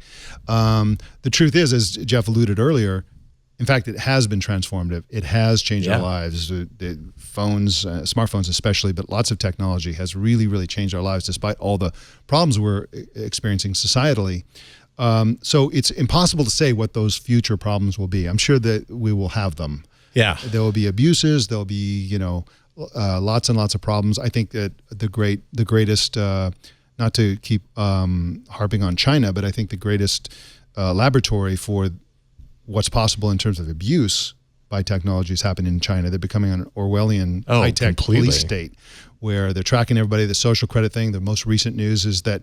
I don't know if it's a news or rumor. Somebody can in the chat room can let me know if this is actually verified news or just a rumor that I'm mongering here. But that there's an app or something where if you get within a certain number of yards of somebody who owes money, that it alerts you so you can turn them in and all. They're going in directions that are extremely dark. Well, I mean, it just always kind of reminds me of Black Mirror, the social currency episode of Black Mirror, and watching that and being like, man, that's a strange world, and then realizing that it's already happening in China, and if that is a foundation, that's actively operating there.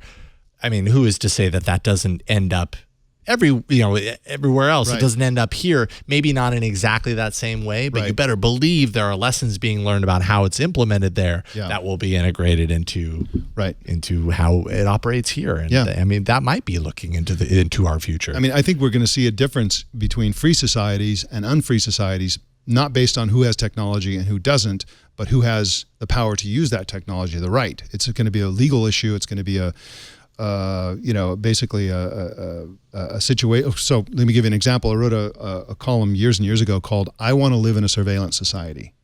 Everybody's like complaining about surveillance, cameras everywhere in London, like all this surveillance was happening.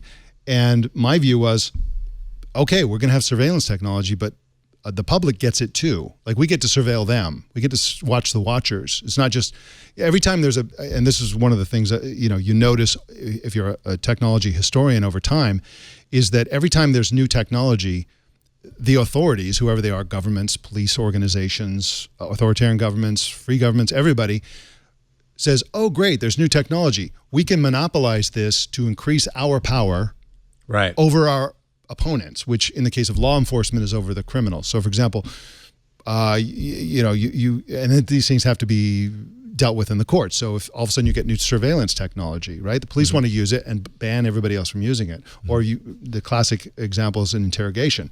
Interrogation rooms have existed forever, but as soon as there was inexpensive digital video, now there's a camera in every interrogation room. That footage is used in courtrooms, but only the police can decide whether it's on or not on, or they have a one-sided control over digital video surveillance technology in a situation where they are mano a mano with a suspect, right? So, and there have been cases where people have secretly recorded interrogations in court. It was established that based on those recordings that the police had lied. I'm not anti-police here. There's some bad apples in every profession, even journalism. And so, in those cases, that's a perfect example of how, okay, if somebody's going to record an interrogation, let's all record it, right? And this is going to be the difference. So the surveillance technology in China is only creepy because they are claiming a monopoly on that ability. If I also have an app that tells me when a creditor is coming to get me, if I owe money, that's a free society. Yeah.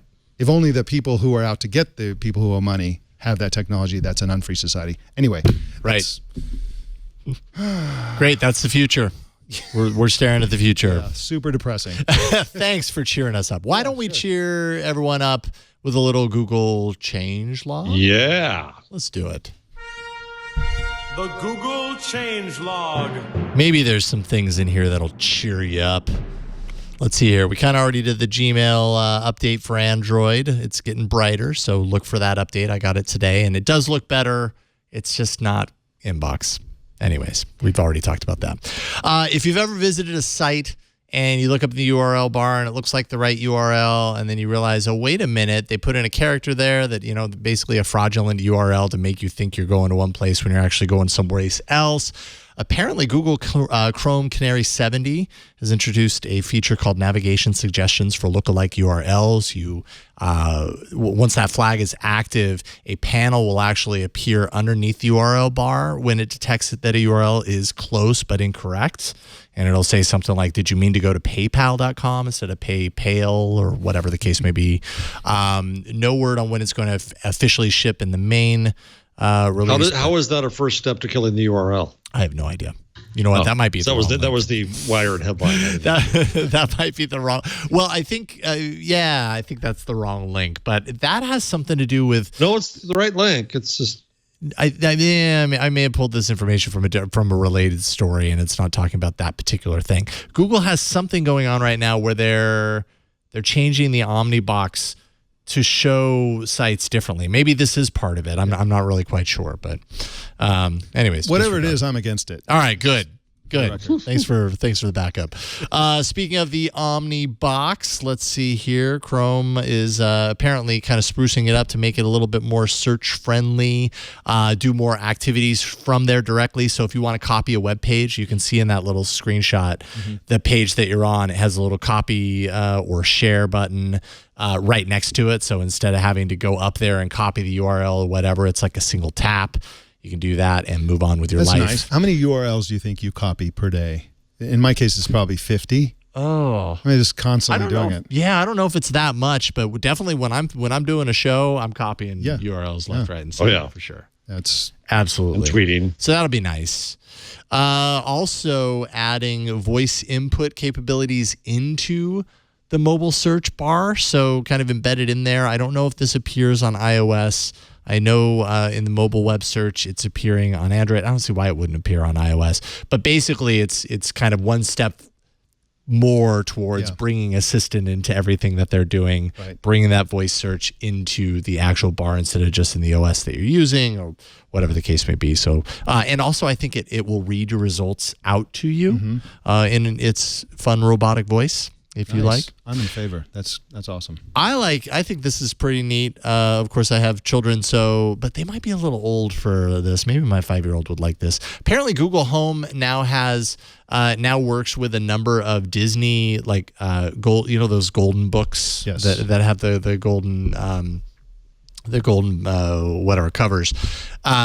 If you are reading a supported book and you tell Google Home to go into a particular mode like story time or something like that, it will listen to you as you read it, and as you say certain words, it will time like sound effects and music that coordinate with that story. So if it's Coco, for example, and you introduce, this page where Coco comes in and plays a guitar, suddenly Google Home is playing, that guitar song or whatever.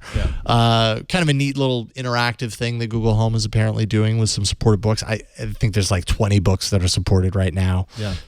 So who knows how many of those they're going to open up. But as a parent, what do you think about that? I think it's neat. I think you really have to go a long way to do that though, right? Like I'd have to know that my Google Home supports this particular book, or I'd have to buy that book with the thought that, okay, I'm going to go home with it now. Maybe they'll have something called out on the books that says works with your Google Home. That might be a good way to raise awareness. I would probably forget. Probably forget to use it. But it's probably the first step in basically doing that for all books, for everybody maybe, or, in an extreme case. So, I mean, I also think it might be a distraction. It's like adding special effects to story time. I think for especially really young children, my own impulse would be to let's just teach the kids to immerse themselves in a book. In a story, without they can fill in the gaps. Showbiz in the background. For older kids, it might be fun. I mean, who knows? But I think we're going to get to the point where someday every book will be an audiobook automatically, where the reading of it, special effects, all that stuff will be just compiled on the fly. Probably 5-10 years away from something like that. But this is a first step. Yeah, it's neat. Like it's actually pretty familiar to me because we I can't remember the name of it, but my daughter has. It's a stuffed animal, and it has a computer inside of it and a speaker and everything like that. And there's a series of books that works with that animal. Yeah. That when you turn the animal on and you read the story, it's always listening for these particular hot words in the story. Yep. And when you get to that point in the story, that triggers the doll to laugh or say, "Oh, that was so funny," or whatever, or interact with the story. So it reminds me a lot of that. And I know when my daughters were younger, they loved that. They thought that was awesome. Right. Like I'm telling the story, and then all of a sudden the doll is talking to them, and it's totally related. So I could see it being a cool thing. And then finally, I did not put this in here. I think that it's my fault. No, I put it in the wrong place. Oh, okay. I didn't mean to put it there. It has nothing to do with the changelog. Well, you should know that discarded smart light bulbs reveal your Wi-Fi passwords. They're stored in the clear. I meant to put that in other, and I put it in the wrong place. Sorry about that. That's okay. We got it in there anyways. That is the Google changelog. All right, we are going to take a break and thank the sponsor of this episode, and then come back and do tips, tricks, numbers, whatever we happen to have. I think we've got a bunch of options down there, so we'll get into that in a second. But first, this episode of This Week in Google is brought to you by Capterra. It's 2019. If you're still doing the things at work the same way that you did it last year, maybe it's time to start the year off right and replace things like software that's causing you agony or anxiety or whatever. The software that you don't need anymore. The one. You can find software that you love that fits your business needs better than that software at capterra.com/twig. Capterra is the leading free online resource to help you find the best software solution for your business. With over 700,000 reviews of products from real software users, you can discover everything that you need to make an informed decision. You can search more than 700 specific categories of software. You're going to find everything in there. Project management, to email marketing, to yoga studio management software. For those of you in the back, that's right, I'm talking to you. No matter what kind of software your business needs, Capterra makes it easy to discover the right solution for you and fast. Join the millions of people who use Capterra each month to find the right tools for their business. You can visit capterra.com/twig, and you can do that for free, and you'll find the right tools to make 2019 the year for your business. That's capterra.com/twig. I'll spell that out. CAPTERRA.com/twig. And we thank Capterra for their support of This Week in Google. All right. Mike, why don't we start with you? What is your tool or number or thing or whatever you want to call it? It is a tool. So recently, Microsoft got a lot of press because they added, the basic story that people were getting was that the Edge browser was getting sort of this anti-fake news feature. And what that was actually was that it now supports Newsguard. And because nobody uses Microsoft Edge, everyone should know that Newsguard is actually a plugin that you can use in Chrome especially, but also even Firefox and Safari. And I recommend it. So if you want to get this, it's newsguardtech.com. And what it does is it's really actually very cool. This by the way, is a startup that was run by, it has two CEOs, Stephen Brill, the famous Stephen Brill, and former Wall Street Journal publisher Gordon Krovitz. They are co-CEOs of Newsguard. And when you have the extension installed, it puts a badge on every recognized news source, whether you see it in search results, on Twitter, Facebook, Reddit, wherever it is, it puts a little badge. If it's a into the page? Right next to the link or the headline or whatever it is. And that's the rating for the news source, not the article specifically. So if it's green, that means they say this is a reputable organization. They do fact checking. They do blah, blah, blah. They have a long list of criteria. If it's red, that means it's Breitbart or some other, purveyor of falseness in one way or another. If it's gray, that means it's all the British publications, the Daily Mail, et cetera, they're all gray because there's they do some good journalism, but they also do some not so good journalism. And so when you click on the badge, you get what they call a nutrition label. So they actually go through all the criteria and say, okay, they do this, they don't do that, but they do this. Nice. I like and it's just like turn-by-turn directions in Google Maps. Don't take it too literally. Think for yourself. Don't drive off a cliff because it says, keep going. But it's just a nice visual thing where, if you're about to click on something, you see a red badge, you're like, you know what? I'm not even going to click on it. And that's it's a time saver, I think, and also a consciousness raiser. Above all you have to do is go to if you're using Google Chrome, go to the Chrome store, search for Newsguard, and install it, and it just happens magically. Nice. I'm definitely going to. The only caution I'll have about that is that I and I'm involved in a project trying to aggregate many signals of quality of news. It's a one-size-fits-all judgment. Yes.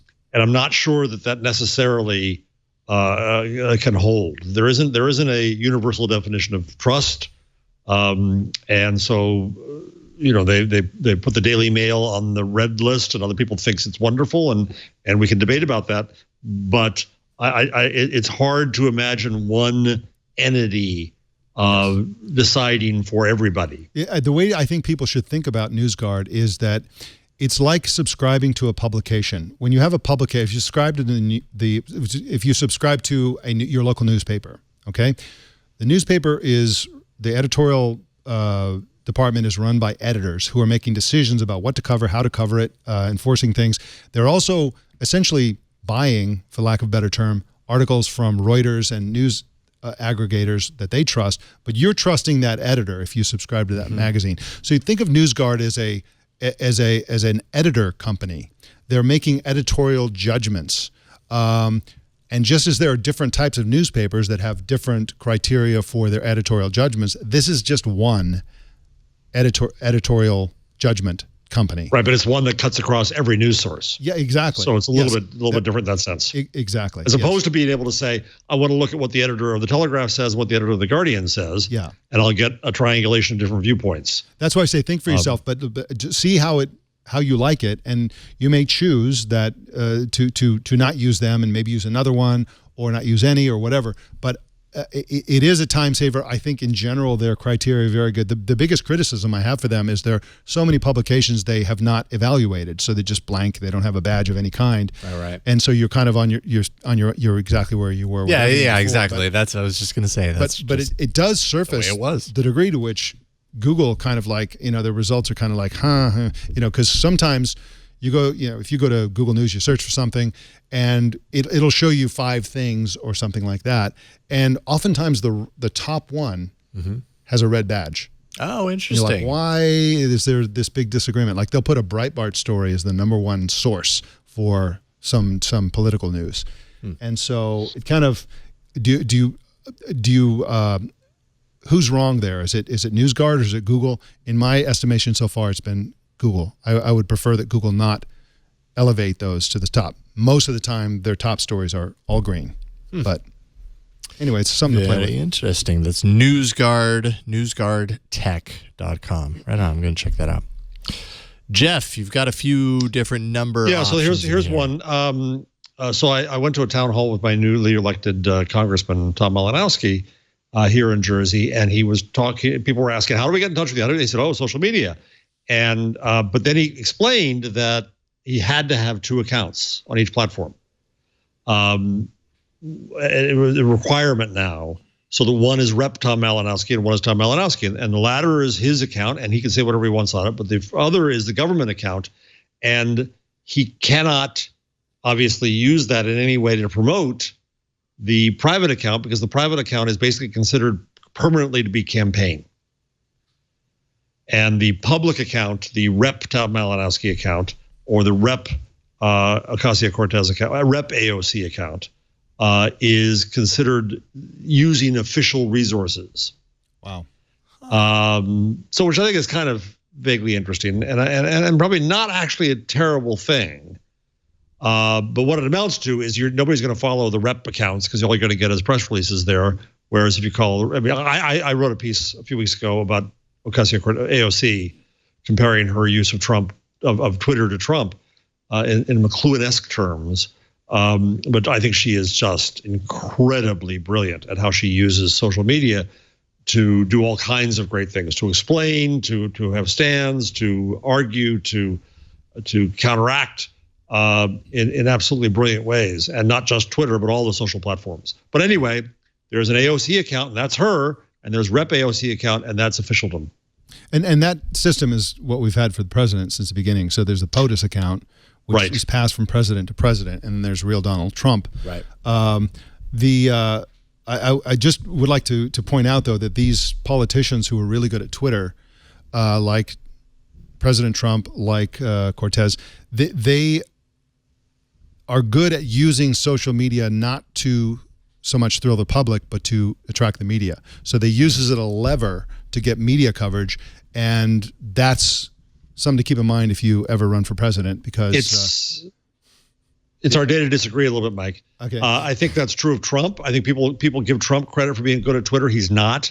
Media write a news story every single time he tweets, and so he just is using media. That's that. That's right. Whereas AOC, I think, is very different.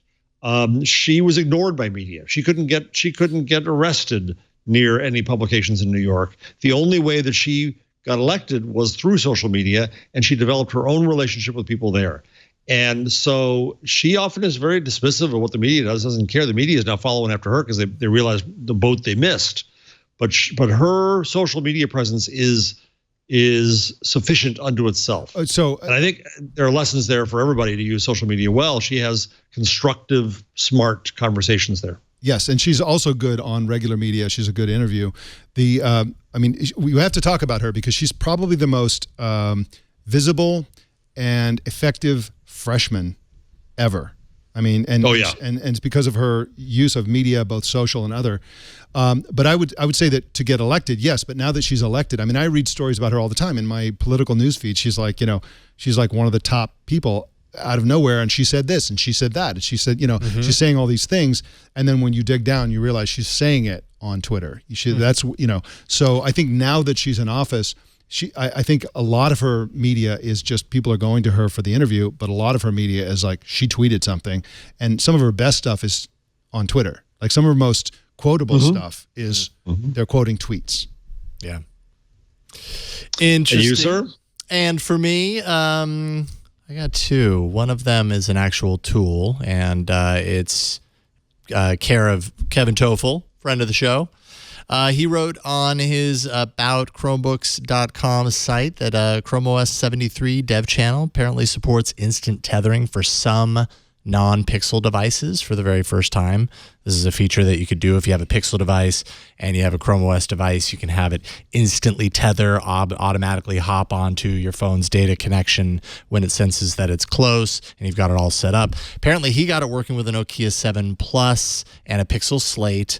And others are reporting that it works with the S9 and the OnePlus 6T.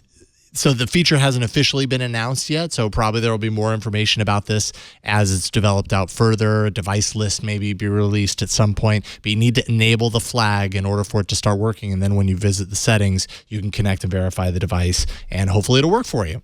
So something to check out. Carriers must hate that. They want you to get another SIM card and another account. Of course they do. And this, they're offering all these unlimited accounts, and if you can just piggyback on that, you only need one SIM card. Yeah, an account. Absolutely.